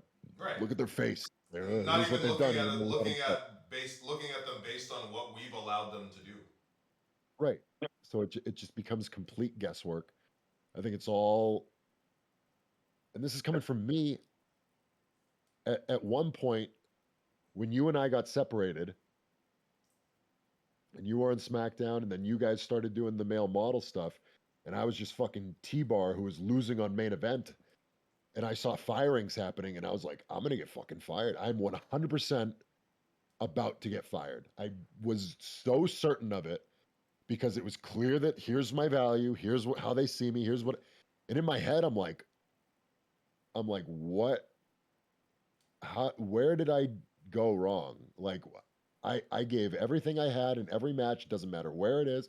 I tried my hardest, and it's like, what did I do wrong? And the reality is the answer is nothing. I didn't do anything wrong, and neither did you guys. Nobody did anything wrong. We all did our fucking best. We all tried our hardest, and then it just becomes this luck of the draw timing thing where it's like, oh, there's the spot opened up in NXT. Oh, this guy did this. This guy's this market. Oh, we have a show coming up in Australia. We need someone from Australia. There's just so many random business factors that come into it that you can't possibly look at something as medial and trivial as the producers liked us and say, how did they not see the value there? Because Actually, they fired an Australian before the Australian show. right, well, I mean, there's so many things. There's just so many. It's every wrestler is just one big fucking pie chart, and you just have to pray that you fill up enough of the pie chart in someone else's eyes. We've got a question in chat. Brennan, do you think if you ever went back in the future, it would be easy for the fans to forget Retribution? I mean, like Oh they my god, forgot about so easy. Retribution. They don't think about Retribution when So Dijak's in easy. the ring. Like it doesn't So, matter. yes, they do. Yes, Nobody think. I mean, I still get loud people yelling T-bar constantly. well, that's because if you were a babyface, they wouldn't. Sure. That's them trying to get at a heel. You can get past a gimmick like that. No one has said 3MB to Drew McIntyre. Nobody's chanting Retribution at Mia. Yeah, nobody chanted Husky Harris at Bray Wyatt after like 5 weeks. It has a shelf life, but then once they say no, actually he's a star, then people go, oh fuck it, he's a star. You think people chanting Stardust at Cody Rhodes? Like, give me a fucking break. It's not. It's nobody cares. Nobody cares unless you give them reason to care.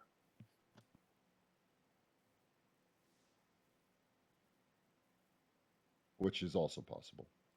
That's true. That's true. Well, a lot of time the fans will just. Drew Gulak rated us with a party of 49. Thanks to our close personal friend Drew Gulak. Make sure you check out his streams when he's streaming. We didn't mean to have a Monday Night War with you, brother. We didn't intend to have a Monday Night War. You what? You got a match with him? No. You're not. No, he hasn't matched or he Don't did. Don't spoil the show. That's already announced. It's remember I was questioning how Charlie Dempsey is going to get from New Year's Evil to fucking All Japan in like one day. He's going to use instant transmission. Because he has a match. It's three of the Drulak catch crew, whatever that's called. 3/4 Nelson. The Drulak Dojo. the Drulak Dojo. It's three of them versus the LWO and Dragon Lee. But Dragon Lee just tweeted out that he's stuck in Mexico because of visa issues. So I don't know. Maybe that match won't happen. Is that a shoot? I don't know why he would tweet that, but I guess he could. Because maybe. Santos Escobar has got his connections to keep Dragon Lee at the border. Yeah. Does that not sound like something Sean would cook up? Santos Escobar. Good, yeah.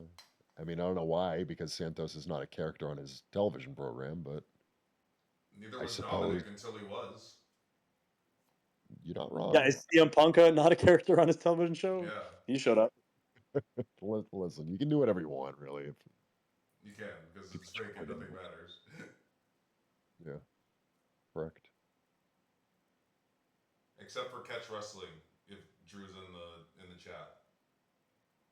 Very serious.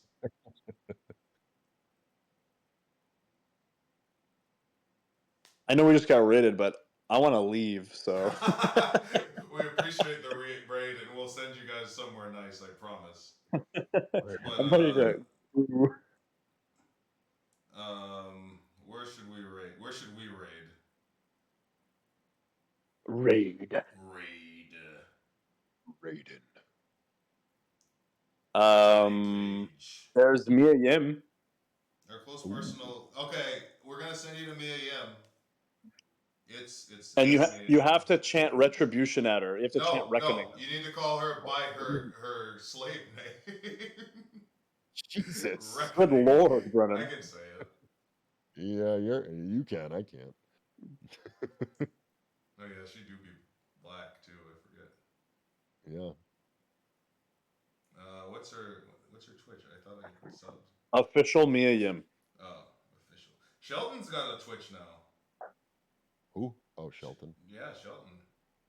Yeah, it's Shelty B and a bunch of numbers because he's a boomer. They even said Mia like got him set up like his daughter. That's funny. Does he play video games? What's he do? I'm sure he just plays Tekken. Tekken. Yeah. He plays his favorite game from his childhood, Pong. Oh my god. Were you guys close? Would you say this to him? Yeah, of course. Absolutely. Fair enough. Because he could beat the shit out of you in real life. Beat the dog shit out of all of us combined. What is he gonna wrestle us? He would fuck me up. I don't know What's how much that- older than me he is, but he would fucking What's that destroy game me. where you bounce a ball and have to pick up a bunch of fucking little things, trinkets? Jacks? Flapjacks? What is it called? Just jacks. Flapjacks? Where you bounce a ball and you have to pick up the little. Yeah, is it Jacks? I was gonna things. say that's Shelton's favorite video game as a child. All right, everybody, we're rating Mia. Everybody say reckoning. We miss bring back reckoning. Okay, you guys do that, and I'll give you a gift sub. Goodbye.